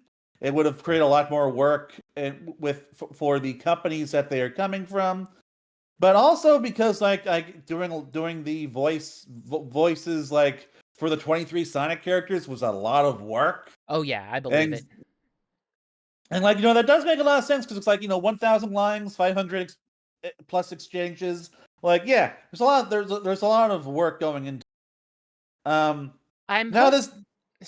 hoping one of the things that that Nickelodeon fighting game, one of the things that they did whenever it was pretty clear that this is a small project, we cannot afford licensing the actual voice work for that for a while. One of the things they did was that they kind of had placeholder areas within the game to, if you were a modder and wanted to put some voice clips into this folder, there's some flags that you could point to mod in if you want. I'm hoping it's somewhat reasonable if they make some degree of sound that maybe those sounds could be replaced with existing voice clips. Well, we know that the Persona 5 character, that Joker, he makes sounds. He makes the menu sounds. Yeah. I think someone did actually mod a voice into him or something during the ONT, if I remember correctly. So, we are probably gonna get at least some voice work via mods. Hopefully. And it really is weird that the Sega characters don't have don't even have the basics. Because again, they could just use what's the word? The existing voice clips. That's what they did for All Stars Racing Transformed. Except that it wouldn't work too good with the rivals. That's the problem. No. You just don't do rival dialogue. Yeah, it would just be a matter of still having the on-race, vocalizations that characters make whenever they, whenever they're just oh, someone hit me, or oh, I shot something, or oh, woohoo, I just did a jump. I will have it burned into my mind. Amy, I don't know if I'll be able to play as Amy. Have you ever done a triple jump or a triple trick jump as Amy? 1, 2, 3, 1, 2, 1, 1, 1, 2. Yeah, That's yeah. one thing that about Sonic CrossWorlds I'd rather do without is the trick voices. They get annoying really fast. Although Eggman does love saying "we." Sure. We. Um. So GX, you covered this directly. Skins potentially confirmed for more CrossWorlds characters via a hacker. Yeah. So like when the ONT came out, people ripped that thing right open. They got it playable. Oh, this And is someone, yeah. as a reminder to people, this game is running on Unreal Engine with all of the good and the bad that comes with that. And one of the interesting things about that of, running on a fairly well-known consistent engine is the fact that people have the infrastructure to maybe mod things a little bit more readily. Yeah. So we've had plenty of mods and stuff already, but apparently, as someone was trying to work with sort of a VR mod, a user called D-Hedge or Test Hedge, accidentally found themselves onto a skin purchasing screen, and number one, people on socials were really kind of showing their whole ass in assuming it's like, well, are they gonna sell me? Are they? But this game is already $500. Are they gonna make me buy extra skins too? But didn't it? I Wasn't think they're indicated that forgetting you were there's like, a virtual currency. Yeah. Yeah, nobody I- ever said that it was a cash shop. It specifically shows in the screenshot like the same credits as the rest of the game, but it doesn't actually show any of the direct skins that you could get in the game. It just kind of shows that, like, hey, maybe, like, you probably will be able to buy skins there will be a within skin it. for Omega. And Yeah. like we've already, had other indications that this game has skins. Like Yeah. we had confirmation with the ghosts from Yeah. Pac-Man that there would be skins, and also a strong hint that Sage would have both of her corrupt and non-corrupt forms available to play. I would also hesitate to, pull back on your expectations of these because, I would imagine that there's probably like a lot of color alterations stuff Yeah. for the Stuff characters. like that. sure, Like that would be my first thought. yeah, expect something mild, because if it was going to be a big selling point for it, if they were going to really blow it out with the degree that they do with their other service games, then they probably would have sold the game on that, and they have really made no effort to do so. Yeah.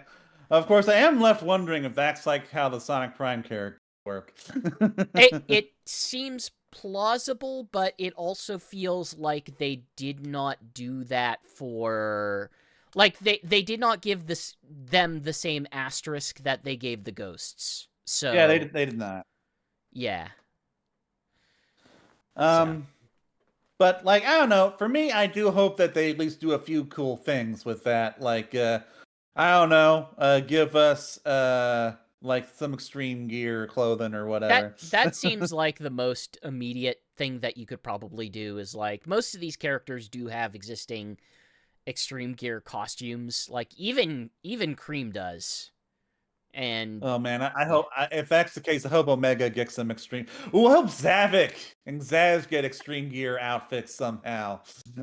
I have no clue what you would do for a skin for Zaz or Zavik. And I know that there are games that do exactly that, and I still don't know, like, what do you even do for these characters? Well, you see, you make Zavik a football player, and you make Yeah. Zaz a rock star. I want the football player suit for Omega. Oh, football player Omega is the best. That would be fun. So speaking of fun, we have had a bunch more CrossTalk episodes debut. They've all been really entertaining for me to watch personally. They're not bad. They're not bad. Yeah. we've gotten more tastes of Jet through that, Jet and Wave through that, which I appreciate. But we also had some more levels revealed through them. Specifically, we got our first look at what appears to basically be like Pumpkin Hill, but slightly fused with like maybe some Hang Castle from Sonic Heroes. And we got Egg Expo, which that looks really cool because it's it seems to be this whole track that's like a museum for Dr. Eggman's past machines and stuff. Like I know that like the egg droid is in there because of course it is. He's used the damn thing 3 times. Yeah. And finally, like recently revealed a couple days ago, we also have Steampunk City, which looks cool. It looks a lot like Rail Canyon to me, but with extra trains and city. Like it looked like a whole like steampunk setup for me. So I do love how it looks. Like you've got all these giant trains and these like 18th century looking buildings and stuff. I don't know, it looks cool. All these look cool. I'm really digging the track locations that we've in this game. Yeah. There's just more to come. So it's amazing that the amount of tracks in this is fantastic. Well, that is in part because it's like I think we have like 23 full tracks and then like 17 CrossWorlds. That is a lot of locations for them to reveal. It's all plus more coming with DLC and stuff. Like there's Pac-Man will have a Pac-Man track. So that's what I've always been shocked of. It's just like, okay, surely like they're done showing stuff. No, we're having more track. We're showing more stuff. Sure, okay, now we're probably... No, they just revealed, like, 2 more tracks in this promotional cartoon. Are we done? No, they're also showing off this other track. It's like, it just feels like there's constantly new tracks and you know, I showing. forgot to mention that we also got our first look at Hidden World, which is this level from Lost World that I've never played, but looks weird as hell. Oh, Hidden World is nuts. Hidden World is absolutely nuts. Like they just released more footage of that today. And and what are those weird looking Pac-Man furry things? Like that's an actual stage in that. Basically it's a level where gravity drops Sonic onto these nodes, and wherever he jumps off, the orb that he's standing on shoots in a direction, and the idea being you use those orbs to kill the giant furry Pac-Man thing as he fires more Pac-Man at you. Which are called Paku, apparently. Sure, why not? Why not? Why not? And we're gonna get to race Pac-Man through this. It reminds me of the Stephen King's The Langoliers a little bit. But it's really reflective of the stages in that. Like there's like 4 or 5 stages in Hidden World, and it seems to go into at least 3 of them that I saw. And this is probably the most unique location they could have sourced from Lost World. Yeah, which is surprising because they'll normally do the sand level or windmill level or frozen factory. This thing. It's recognizable in a way that a lot of the Lost World levels aren't necessarily. And I say that as someone who likes Lost World, but also acknowledges like a lot of Lost World just pulls from motifs that already exist in the franchise and are a little bit more genericized. Classic Sonic-centric, I think, in terms of its locales. Even then, it's like, okay, it's the beach. It's the lava level. It's the snow level. The only difference being the snow level also has a casino in one part of it, or so. Yeah. So, Shigs, what did you say earlier? I didn't hear you. Nothing. I was just making a joke of the Stephen King's Langoliers because they're those fuzzy things with the teeth remind me of that. Oh, Langoliers. Okay. God, it reminds me of brand new Arcade Archive release Scrambled Egg. If you want to go check out video of Scrambled Egg Arcade Archives. If you want to see a game that I think was made in like 1983 and is absolutely inexplicable. Shigs is sounding a little distant. Is his volume still good for the stream? Oh, I'm fine. I am a little distant because I was putting on a Band-Aid in the bathroom. All right. Okay. I was Good. a little far from the laptop. That was all. All right. Never mind. Okay. Um, so we did get another DJ mix, and I guess I neglected to listen to it eventually, but initially, but I did finally like go putting show notes together, and the soundtrack in this game is really starting to grow on me. Like this kind of also goes back to the ONT, where it's like World Museum. I really enjoyed the soundtrack in that. I'm like it's like I'm finding myself liking a lot a lot of the track songs now, and that does certainly continue for the second DJ mix as well.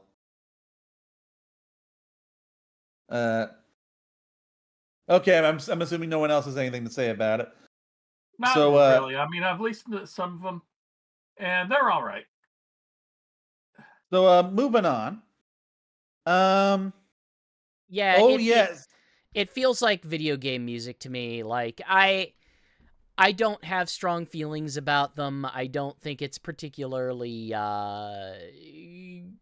it's not the it doesn't feel like the kind of stuff that I would probably choose to listen to on its own. Yeah, it's something we mentioned last episode. They work well within the context of the game perfectly, but not something you're gonna necessarily put on your Spotify list. It builds atmosphere with the racing aspect of the game for certain, and you know it does its job, but I also just like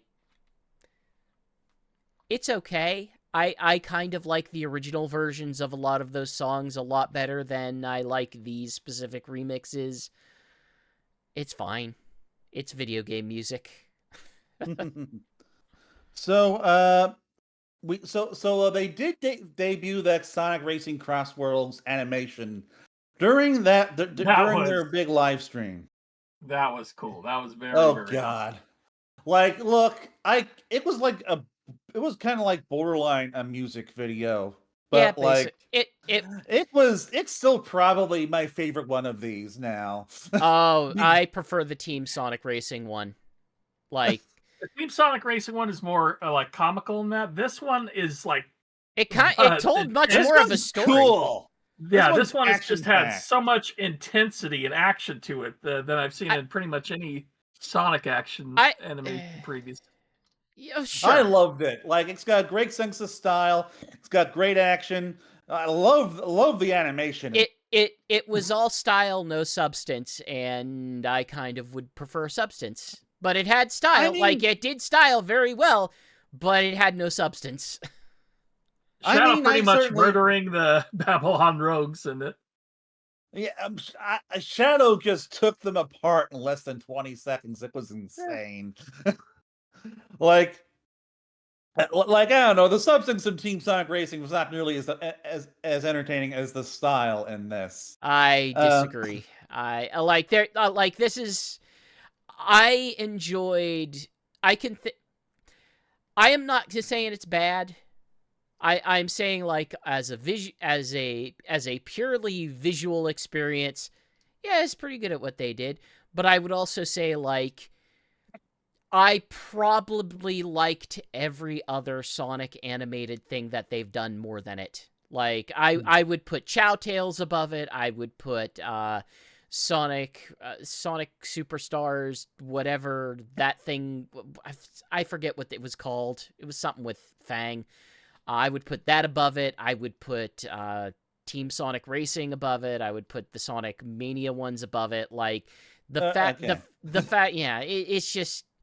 But like given that, you can definitely tell that like they said make this like Redline because this really did kind of share some aspects of that movie's style and speed, and like just as a pure piece of animation about Sonic characters and cards that's going at it, it was just They so spent entertaining. they spent money. They spent a noticeable amount of money and got something out of it that looks rather expensive. Like I would love to get a whole Sonic series that just looks like God, this. I want to know. You can't because that's not feasible. Like that's not. So, No. like, I one of the reactions I heard from someone in the comments was like, just make an anime, to which I would say, like, you can't actually make an anime of this because it would be so expensive. SEGA, here's my pitch. A 40-minute OVA for No. whenever you can do No! it with this animation. You can't do that. Do it. Do it, SEGA. They can't sell you that have to money anyone. now. Use it. Throw it away. No. Like my main issue with the animation, it was once again a love letter of Shadow, a little too much. Sure. Even beat Sonic I at the end. appreciated seeing Shadow actually like win one of these things. I was so afraid that they were gonna pull some BS where it's like, oh, they both won at the same time, or oh, we don't actually get to see how it wins. No, Shadow gets knocked over the finish line and wins. And Sonic actually lost for once. Yes. The most boring character who does not care about what he's doing and has no emotional investment in it is the one who gets to win. That's what I wanted out of this. He wanted to win. You could tell. And he saved Rouge, which was nice. I mean, I really enjoyed seeing Dr. Eggman and Sage like team up on Rouge like that. That was fun. And this was also like our first time seeing like the Babylon animation since like Sonic Riders. Yeah. I mean, is that of significance? Is that important? Yeah, I like seeing Sonic characters in animation. Well, yeah, I do too. I like it whenever they tell a story when they do that. So, Shigs, you have anything else to add? No, I mean, it's just a short promo for the game, and I thought it did a really successful job at that. I really enjoyed it. I'm so glad they're just making these things a regular thing. Look, they just started with Sonic Mania Adventures, and they just never stopped, and they need to make these things bigger. What like I just want to know what the budget what is the marketing budget of this game, because it feels like my god, they're marketing the crap out of it. Like, the marketing budget of this game has to be huge because they have clearly invested a lot of money. I've seen any Sonic game in the recent years.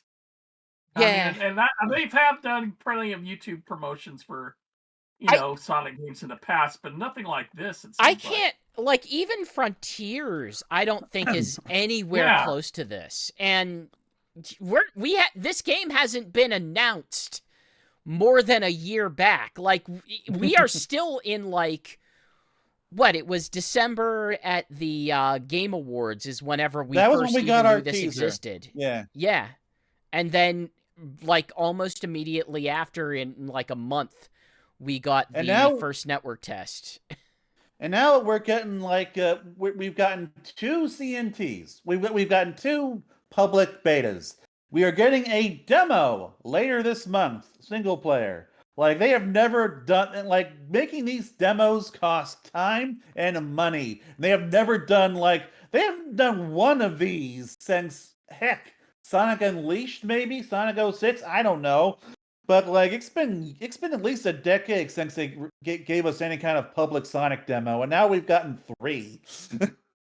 And it's like 2, and then 1 coming up in another week or so. Yeah, the single player. I mentioned that, but it's like it makes sense because it's like this game has like Minecraft and SpongeBob and TMNT and all those licenses would have cost them money. So like I think this is like easily the most ambitious Sonic game in terms of marketing ever. At least since the 90s. It's something for sure. Now, one thing that I am a little surprised about, although you guys kind of called this, is that there are no plans to bring movie Sonic stuff to CrossWorlds this year. Specifically, like in the current 12-year plan that exists for this game, because there is no movie coming out until 2027. Wait, did you say 12-year plan for this game? I meant to say 1 year plan. Okay, I was about to say. I guess I was trying to say 12 months. Okay, like, hey, that would be ambitious. That would be incredibly ambitious. Yeah, more ambitious than Halo Infinite's 10-year plan. We SEGA are turning this game into the new Fortnite, and we believe that it will be successful at that.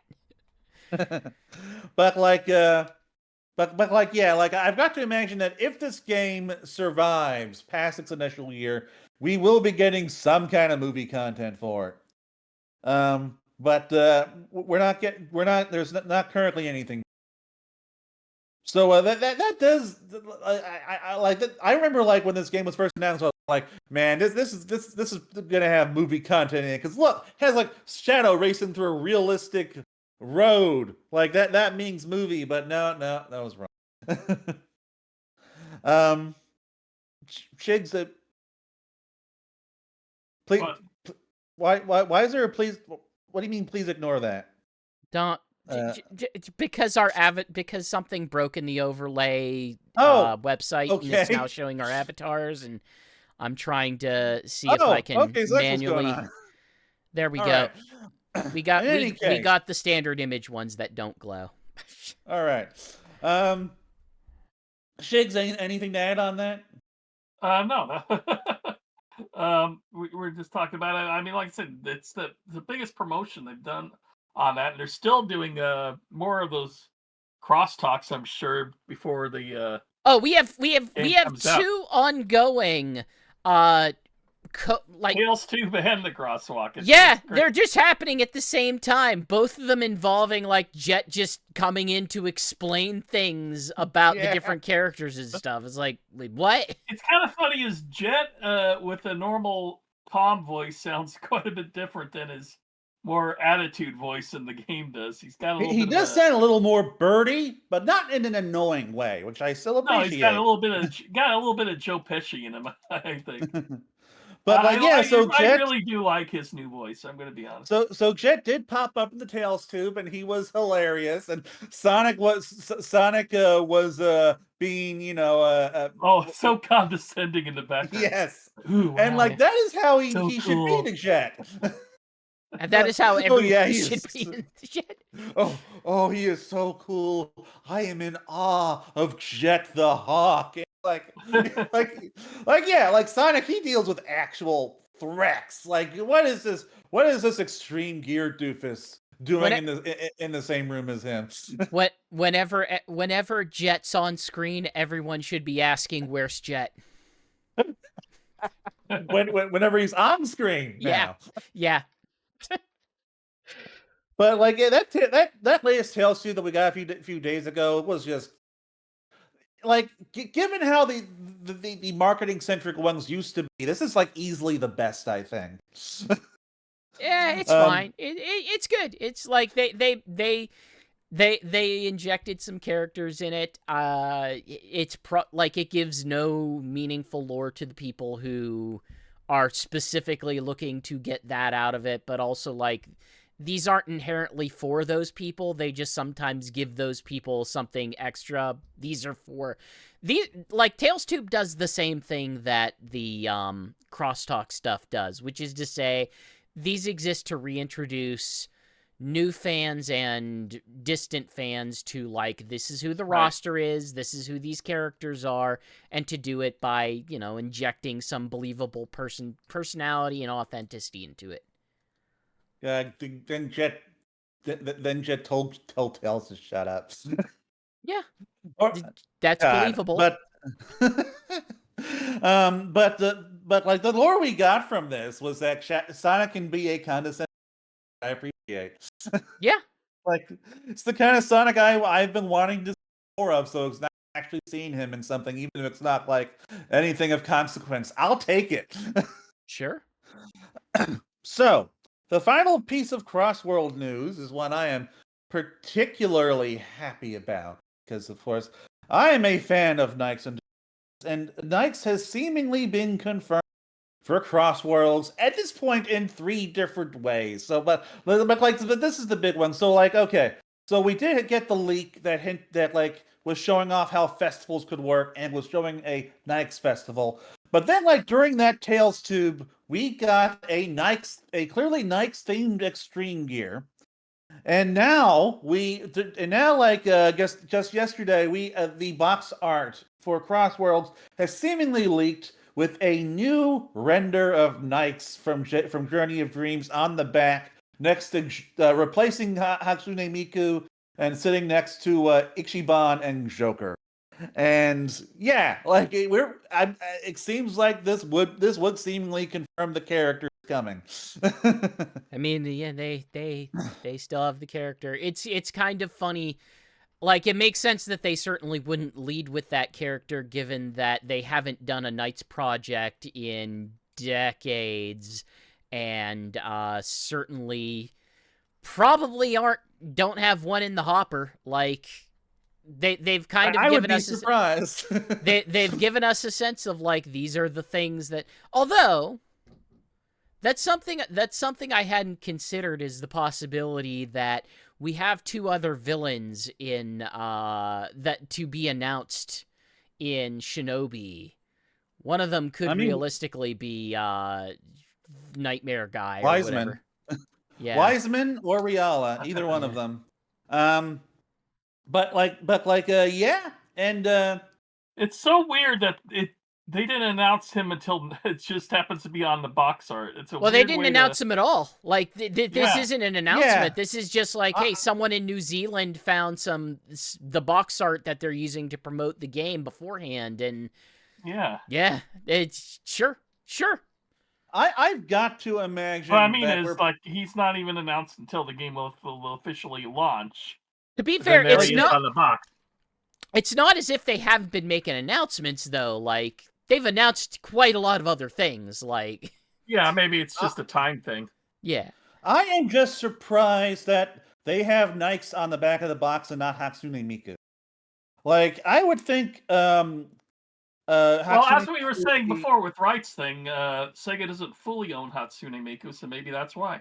Sure, but like But you'd want to sell this game on the back of there's a Hatsune Miku in this. Yeah, like she's in the game. Like, it seems to me that they she's pretty heavily involved in it. So like, surely they could get her on the back of the box.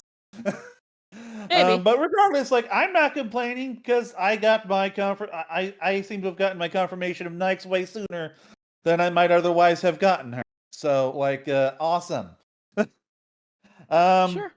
You figure like it would be surprising at this point if II did not also make it in. They've already showed off the we banana got the car. banana car. Yeah, so banana car's going to be in there. II too. Ooh, I wonder if it's going to be the new. So one thing I'm hoping for this game in terms of skins is that Nikes and II both have the option to switch to their like old school skins. Nikes, because like, for one, I do kind of prefer their old looks, but especially when it comes to Nikes. But also, it just seems like, I don't know, an easy way to like incorporate more skins into the game. So, like, fingers crossed on that for me, I guess. Let me race as Gone. Or at least classic II. Personally, I've never been a huge fan of the God Nikes design, but you know what? I still take it. At least he's no longer a car. Freakish car. That inclusion in All Stars Racing Transformed, I think it's funny. It is funny. Like, I didn't mind it, but I am happy to have them back as a character. All right, so moving on to the Sonic Mobile Corner, which is more of a section this time. But although, like, not all these subjects are created equal. Like, 90% of this is guess who's getting a new skin. Guess which game is getting a new. Even the games that aren't Sonic games are like, yep, that's getting new skins. Yeah, but some of these are actually kind of interesting. So, like, okay. So, Tikal is getting a new skin in Sonic Forces Mobile, Fairy Tikal. And Knuckles has an event going on right now, Roman Coliseum Knuckles or whatever, I think he ranks with Chariot. Haven't unlocked him. But more importantly for Sonic Forces Mobile is that it is getting a level cap increase to 20, which is not something anyone was asking for, as far as I know, because it's like we have lots of at this point, anyone who's been playing this game for a significant period of time will have lots of cards built up for like the common and uncommon characters, which is predominantly who this will benefit. But like personally, I just wanted to like be able to convert the cards into like rings or something more useful. But I guess now we'll be able to power up all these characters and make them even better. So I guess we can progress for longer now. I get back on that treadmill, yo. I don't care. I don't care about. So I don't plan on getting back on the treadmill for this, but I don't know. It'll give me something to spend the cards and rings on it. At least I guess. Are you There's still always some kind of rings coming. I was asking. I was about to ask, like, are you still playing Forces regularly? But then I remembered, like, yeah, you take all that footage for the site, so of course yes, you do. Yes, I do. So another game I stopped playing for a while, but recently went back to because they finally did something for its creators program again. Is more SEGA characters came to Sonic Rumble, and these were even like more random than last time. Like Shigs, are you familiar? How closely have you been following the the Sonic Stadium Sonic Rumble news? Not that close, though. I'm going to be honest. Okay. With you, Can the you game's guess? Not out, so I'd have a little less. Can you guess which 4 SEGA characters were added to the game last month? Let's see. I Monkey Ball, Shinobi, maybe. Okay. Okay. Wait. What? Okay. So, Shigs, can you see my webcam view? Let me see here. Because I'm about to put some on the notes. Okay. I'm just on the notes here, so let me go. Let me go over to Sonic Talk Planning. Go to Watch Stream. Oh, okay. Pengu. Oh, yeah, Pengu. At least you know who Pengu is. Yeah, Pengu. Way back in the day, I used to play that game. So, and of course, I know the other two. I forget their names right now. The Bonanza Brothers, Bonanza Brothers, and and a Rappy. Rappy from Phantasy Star. Yep. Which I don't know if the Rappy is technically like the newest character because he's the PSO2 version. Pengu is a deep cut though. That is a really deep cut. I actually got Pengu confused with a different Penguin SEGA character that came out around the same time. But I'm 54. I've played all the old school, arcade games, so I know Pengu from. But like I thought, he's that guy from Penguin Land, right? No, he's that character from Pengu, who was last released in the U.S. on the Game Gear back in 1990. But so GX and I, we both played these characters in the game. I think he was the only one who was able to stream them, if I remember correctly. I mean, surprise, they play like Sonic Rumble characters. They play like the Sonic Rumble character. I just enjoy how they all look. It's just a knockoff of Fall Guys, so they all can't really play differently. Yeah. Yeah. I understand. Like I'm giving crap because it's the skin game, but I like Bobo and Robo. Like I would play as them reasonably regularly if they were an option, just because as an inclusion they are so visually weird and distinct. Yes, and they also got a unique move that lets them fire their guns. Yeah. But I like how all these models look. I like how they animate. It's like I have loved how they've incorporated the SEGA characters so far. And while I'm still waiting for Nikes to show up to the party, I'm not going to complain about Pengu and the Bonanza. Although I don't really care about Rappy. I hope that it's II dressed as knights, and that's what you get. Ooh. No. Amigo dressed as knights. I think that's what you got out of the Samba de Amigo pack or something. Yeah, I think so. I haven't checked that out yet. I was a little surprised when like the Sonic content was Amigo in a Sonic costume. That was weird. That's great. Do more of that. God, Put I hate you. Mobo and Robo in a Sonic suit. So I know a couple years ago I was talking about how like, oh yeah, we're gonna get like a Fortnite Sonic collaboration for the third movie. I And mean, that's the most obvious thing, because like Sonic is available as a brand to be put in this stuff, and Fortnite is like, they're not above like just going for the brands. Like Sonic feels like he's kind of on par with where Street Fighter is in terms of at like least size, and like Street Fighter's all over the place in what they're willing to collaborate on, and are in fact in Fortnite. So But like I figured, even if they couldn't get Sonic to work, we could get like, I don't know, Jim Carrey Eggman or something.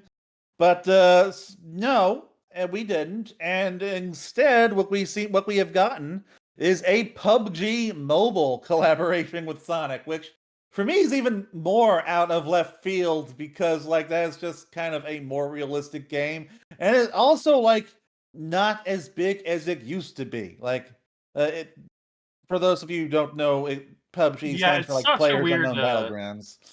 It's such a weird place to go as PUBG of all things. Yes, yeah, it's like at the very least, like Fortnite is cartoony. It's got a lot of cartoony characters in it. Yeah, but with Fortnite, you have to have a certain size for the hitbox and everything. I guess with PUBG, they have mascots in that. Well, okay, so for PUBG, what we know is that there is a like clothing that your character can put on, Sonic themed clothing, and Sonic can be in the game as a companion character, basically like a pet. Or at least that's what Sonic City says, and they are a source for all of this stuff. They have like someone who's in PUBG and provided it, and we yeah. also have some Sonic emotes. So I don't know. For me, it's just the most out of left field collaboration yet. Were you gonna say something, GX? No, I was gonna say like, yeah, like PUBG.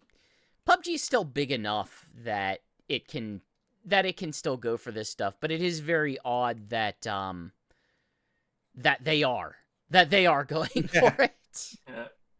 it. Yeah. It's like the weirdness that you get around the kind of stuff for what's it called? Call of Duty Battlegrounds.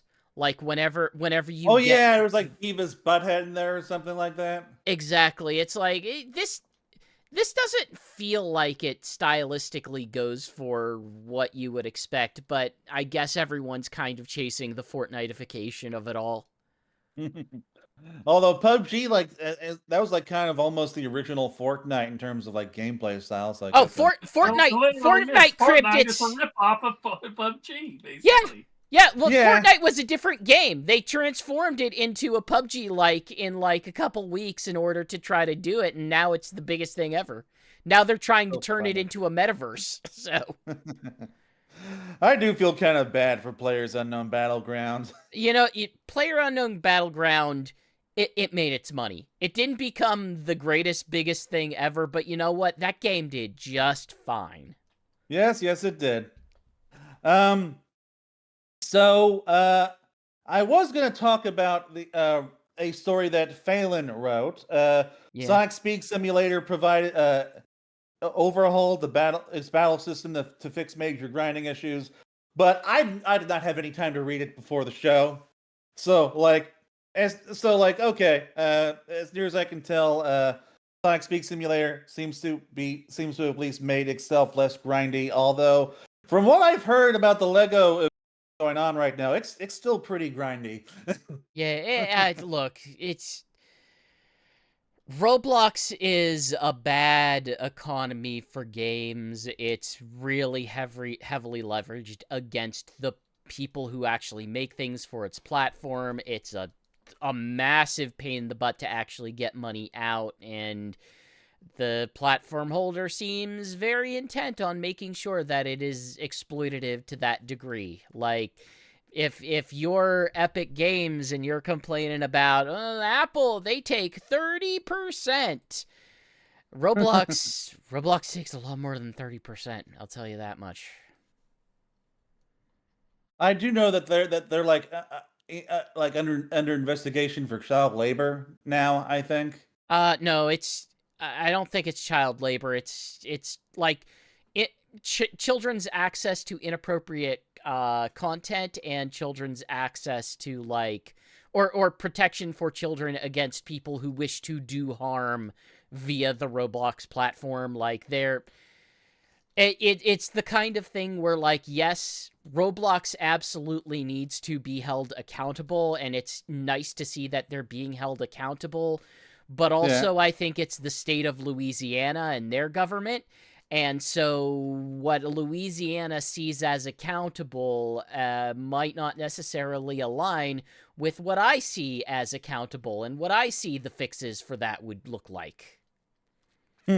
So, yeah. It's nice to see that they might have their hand forced to make changes, and I am kind of afraid that the changes that they will make will not have any meaningful effect except to look good for politicians. Yeah, that is certainly possible. Yeah. All right, so moving on. I'm looking at Wait. the Why do I have all this stuff yeah, here? okay, I was wondering why Murdered Dr. Eggman with a Knife was on That's last episode stuff. Okay. All right. In there. Okay. So we are okay. All right. So this is something that I'm definitely looking forward to checking out. I during Sage, I imagine. I'm sure this is I'm sure this is coming to Sage. Yeah, this is coming to Sage. So Sonic Rush is getting a remaster for PC called Sonic Rush Rerun, and they recently announced a trailer. They recently released a trailer. They didn't They recently released a trailer. Yes, my brain's a little frazzled because it got confused by what I was seeing on the screen there. But this is something that I'm certainly really excited to see because, like, Sonic Rush, perfectly great to play if you have a DS or 3DS. Perfectly good to play, save for all of the things that Dimps does on the regular that make it a pain in the butt. I mean, sure, but I really enjoy the Rush game, so I don't care. But yeah, so like this ports it to PC. It makes it a single screen experience. It looks really cool just looking at the trailer. Like I don't remember the game enough to know how much of the stuff in here is like original. Oh, I can tell you immediately a lot of this is original because there is so much of what we were looking at in that trailer that is a 3D model, and Sonic Rush was an almost entirely sprite-based game, save for the Sonic model and select enemies. I was referring to the level design, but yeah, so like in terms of visuals, they try to replicate the N64 style, but it is like built from the ground up 2.5D. The N64 style. Okay, DS style. Lower poly, but not too low poly. And I don't know. It just looks really, really cool to me. It's really nice seeing Sonic Rush getting some more love. Sure. This looks like something I would play in a way that, like, I had a lot of frustration with the 3D interpretation of Sonic Rush. This seems like I might actually get something out of it. I mean, it seems like just the original game, but like with new visuals and on a single screen. Yeah. Like, I imagine that it'll still have some of the level design issues that you don't care for, but that's not going to be a problem for me. Look, Dimps is really look. It is the second best one of those three games. with Sonic Rush Adventure being the best one. Huh. Not it's better than Colors. Yeah, I think so. Probably. Yeah. Colors is fine. I bounced off of Colors pretty hard, but I might give it another try at some point. It's like it has the issue that Dimps does, where Dimps is very happy to kill you with a bunch of crap that you can't react to because you're running at full speed, and their stuff is full of insta-death. And whenever they got to Sonic Rush Adventure... That is true. Whenever they got to Sonic Rush Adventure, they tamped down on a lot of that BS. Like, they're less excited to just kill Rush you Adventure is like my favorite Dimps game for that reason. But Yeah. like out of all of Dimps' other games, though, like the original Sonic Rush is still like one of my favorites. So moving on to Lego. This is going to be more of a Lego people discussion because a Lego people discussion. They Yeah, call them minifigs. Well, you call yourselves minifigs? I didn't know that. No, that's Okay, what Lego I'll have to people adjust call the language. themselves. Well, you and Shigs are the Lego people. No, I'm an actual person. I'm not made of ABS plastic. But anyway, so like, we're getting a Sega Genesis controller, but it's made out of Legos and has like a Sonic 1 level in the back. Yeah. You're getting it in the fact that you have to, I think, purchase a certain amount of stuff at like Lego Store or online to get it. It's gonna be a gift with purchase. That's the only thing we really know. It'll given that it's up on the website now, it will probably be out relatively soon. The event might start, so if you have a couple Lego purchases that you've wanted to make, maybe hold off a bit until we know what the criteria for this is going to be. It looks fine. It looks bad to hold, and I think if I have a criticism of this, it's kind of that of the things that they've done this for, the Sega Genesis controller might just inherently be a really bad choice for it, because the Game Boy is a brick. Like, the Game Boy is a brick. You could just make it brick shape. You can round it slightly. And the Sega Genesis is curvy. So and like the Sega Genesis controller specifically is like this really rounded device that doesn't... Like, it's kind of amazing that they made it work as well as they did, but there's only so much you can do with curves in Lego, and this feels like, you know what, they probably did the best that they could, but it also looks really jagged. So, you know what, like, as a freebie, like, you know, it looks nice. I also don't think I'll be getting it because too much to purchase. Some people had been saying, like, some of the leaks suggested that it was like 130 euros, so I don't know how that would compare to that. So, like, I won't be going after it. Yeah, but I mean, the only like set I'm currently don't have that I want is like the buggy set and the One Piece. And I'm not spending like $300 on the Variate, so I'm not getting that. Look, unless I get a job within the next 5 days, I don't expect to be able to afford getting whatever is necessary to get this. But hey, I said this to other people in the comments, and I've said it in regard to other gifts with purchase. Hey, keep an eye on eBay, because after it goes live and after people start getting their shipments in, these will go up on eBay. Don't necessarily... Frankly, they're not that much on eBay, to be honest, which surprised me. Gift with purchase usually go comparable to what they would cost if they were a standard set. Like, if it's a 200-piece gift with purchase, then it's usually like $20. And this is... I've seen on the Sonic crab meat thing was like, I've seen it for $40 online. Yeah. Well, that's a bit expensive, but like, don't I recommend don't get it like the first day that people start getting it in, because that's when the sellers are taking advantage of people who will pay anything for it except for the amount of Legos that they would otherwise get. But if you wait like just a little bit, like it'll stabilize to like, I'm guessing maybe $30. That would be my guess that you might be able to get it for, but yeah, it's an interesting little gift with purchase. It comes with multiple decals. I'm assuming one of them replaces the Genesis logo with the Mega Drive logo. They just kind of specifies like, hey, if you have a regional variant that you like, then you can put a different sticker on it and have it be that. And like it makes the most sense to do that for the Mega Drive. So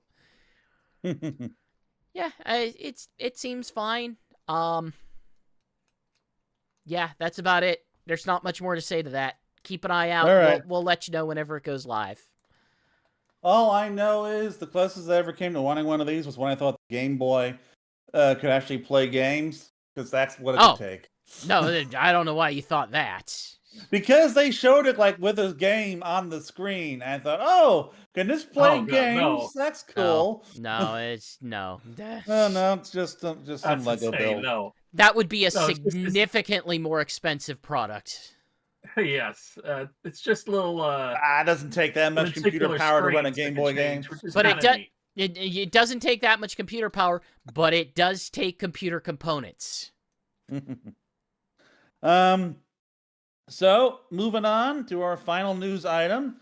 IDW and SEGA are launching monthly Sonic comic column with AIPT, aka Adventures in Poor Taste, which is a website I kind of recently became more familiar with via DCX Sonic.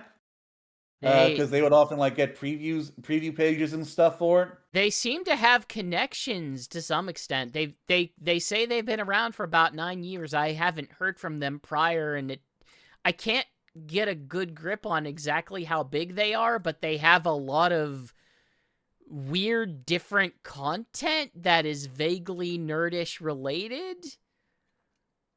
Well, I don't know what to make of them. All I know is that IDW and SEGA both like confirmed that on their own end, so it's like it's definitely real.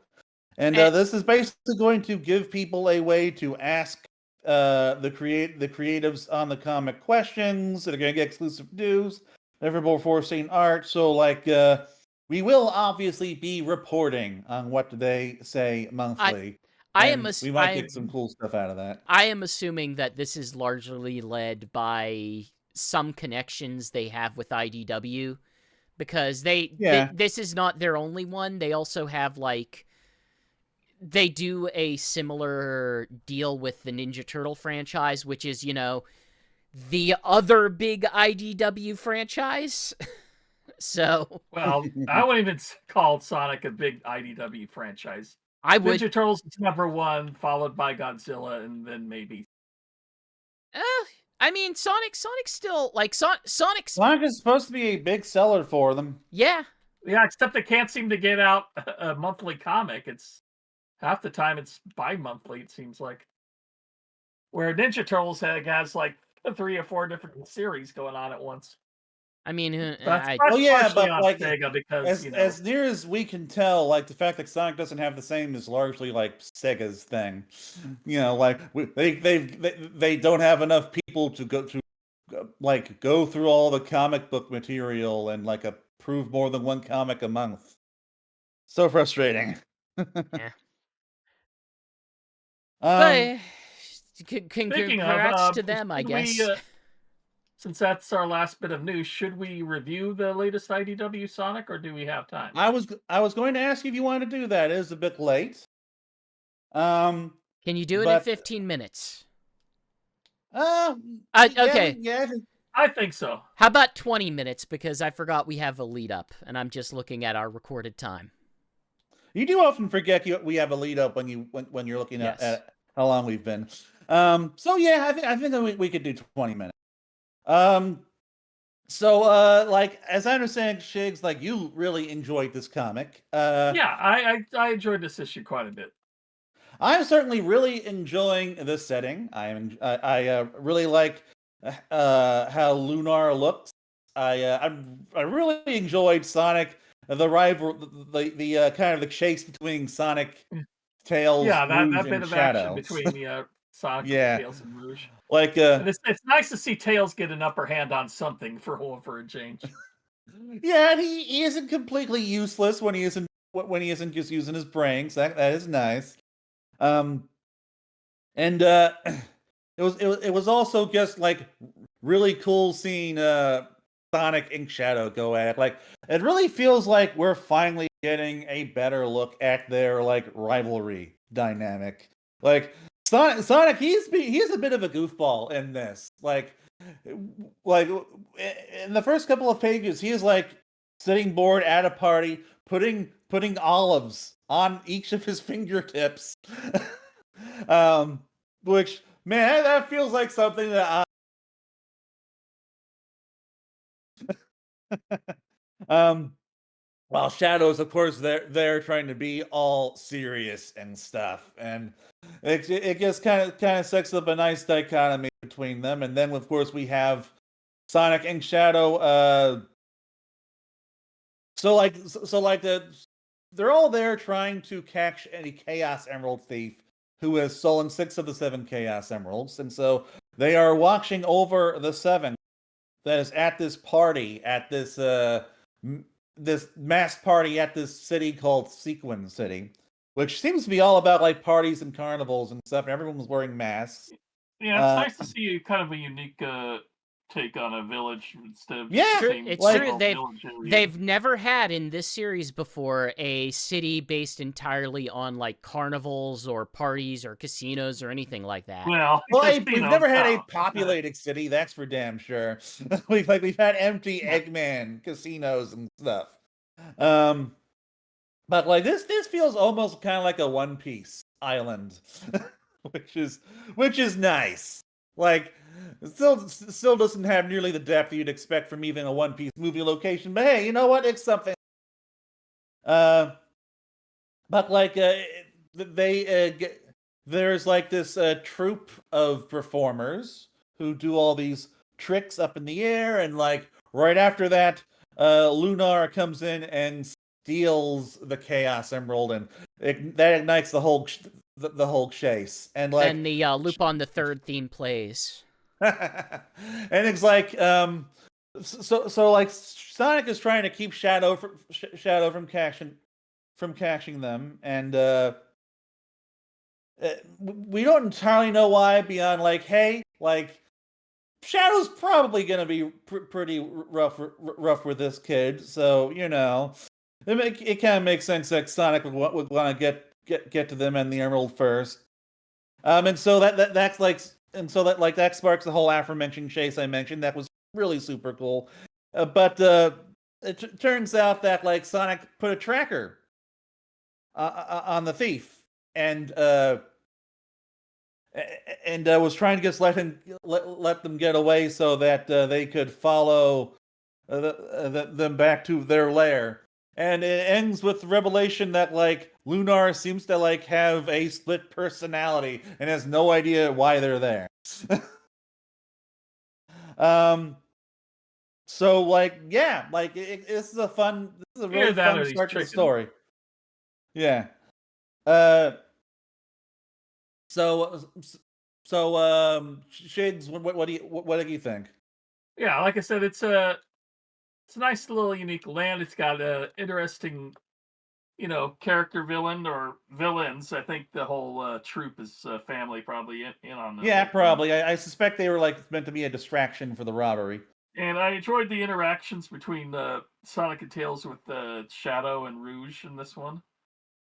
And plus the chase provided a fair amount of action. So I really enjoyed this particular issue because it had just basically everything all around. It wasn't lacking in anything, in my opinion. A nice little cliffhanger where we're not sure whether it's a trap or not right at the end, and then we also got Eggman's about to join the party. Yeah, of course. We can't have one of these without Eggman. And it's partially why I like kind of like Evan Stanley's writing is that she just focuses on the character and story, and Ian's been kind of falling off on that a lot. He's been a little dependent on like what do they call it, callbacks to certain lines and stuff and Yeah. fan service, and I'm glad not to see any of that in this story. But like ultimately, like for me, the core of this whole thing was just seeing seeing Sonic Rouge and Sonic Rouge Shadow and Tails like interacting in a way that you Right. just don't get to see very often. Like, it really does kind of feel like these characters and their chemistry is being fleshed out in a way we really haven't seen in a very long time, and I'm looking forward to seeing more of that. So I don't think I have too much else to say. We don't know too much about Lunar at the moment. They're certainly a pretty mysterious character. They're very playful. But you know, like we won't know more about them until next issue. So yeah, not much else to say. Right. So That's with about it for that, me for now. so with that, I think it's time to wrap up. I have a hands-on preview of Sonic Racing of the Sonic Racing CrossWorlds ONT up on Sonic Stadium, the website. I worked very hard on it. It's pretty long. It was longer than it was supposed to be, but you know that's just how it goes sometimes. I go into a lot of details, a lot of things, including some stuff I didn't get into on here. Just So an like incredible check it out if you breakdown can. of all of these exclusive Hatsune Miku songs. Right. But yeah, So hey, our opinions are our own, and but of course, the show broadly is under the banner of Sonic Stadium over at sonicstadium.org. We continue to be one of the internet's longest-running Sonic fan communities. If you want to have discussions with other Sonic fans, be it on the forums, in comments, or on our Discord, it's a great place to do so. If you want to keep up with Sonic news, we've got plenty of Sonic news to keep up with, including everything you want to know about Sonic Racing CrossWorlds. Probably. Unless you want to know some stuff that we don't know, in which case, we don't know that. But we'll try to figure it out. You're still doing a lot of footage taken for our YouTube here and there. yes, I am. I'm not doing enough. Is what is No, my takeaway. no, you are not. Especially like things that I'm generally not as good at, like things that would involve like talking and stuff. I But do a lot of talking and stuff. but yeah, like a couple of things just went up today that I took before, largely because I wanted to just stick it in my preview and like you know trying to take screenshots off of PS5 videos is a bit of a pain in the butt. So like whenever I can just stick in a video, I do prefer to do that. Like I said, PC really good at that stuff. I mean, like for me, it's mostly just finding the stuff in the videos. I would have that same issue on PC. Okay. Oh yeah. So Hey. with Yeah. okay, Yeah, go on. I was just gonna say, hey, Wednesday is gonna be a stream. It will probably be Sonic Rush Adventure as I continue through that strange mobile game that is fine. It's good. It's an all right time. And Friday will be Sega Sonic Radio, as well as whatever I decide to do after that. Next week, 2 weekends from now. 2 weekends from now. Weekend of the 20th is the Sonic Music Spectacular. And it's going to be a, collaboration between us. I believe if we do it the same as we did last year, I know last year it was partially on Motobug, a sort of like streaming servicey thing, as well as partially on our YouTube. By partially, I mean like it's going out to both feeds. So tune in for that. There will not be a Sega Sonic Radio in 2 weeks, but that's fine because you're going to get a lot of other music somewhere else. Okie doke. All right. All right, So, I think that's going to do it for us. Yeah, and I currently have no idea what our schedule is going to look like from here on. Because things are happening. But keep an eye on the. You know what's coming out in like 3 weeks? Sonic Racing CrossWorlds. Sonic Racing CrossWorlds. Also, SEGA won't let you forget it. They sure won't, but also Pac-Man. Pac-Man's the same day, I think? One day after. Well, technically, I think 3 days after if you include the digital deluxe, whatever. Yeah, the early access. I don't. Sure. Yeah, that is a fair assessment. But and before that, we have a demo, which we don't know what that's going to be. So we will just keep an eye on our socials and the website, and we'll let you know. Yep. Peace all. See ya. See you later.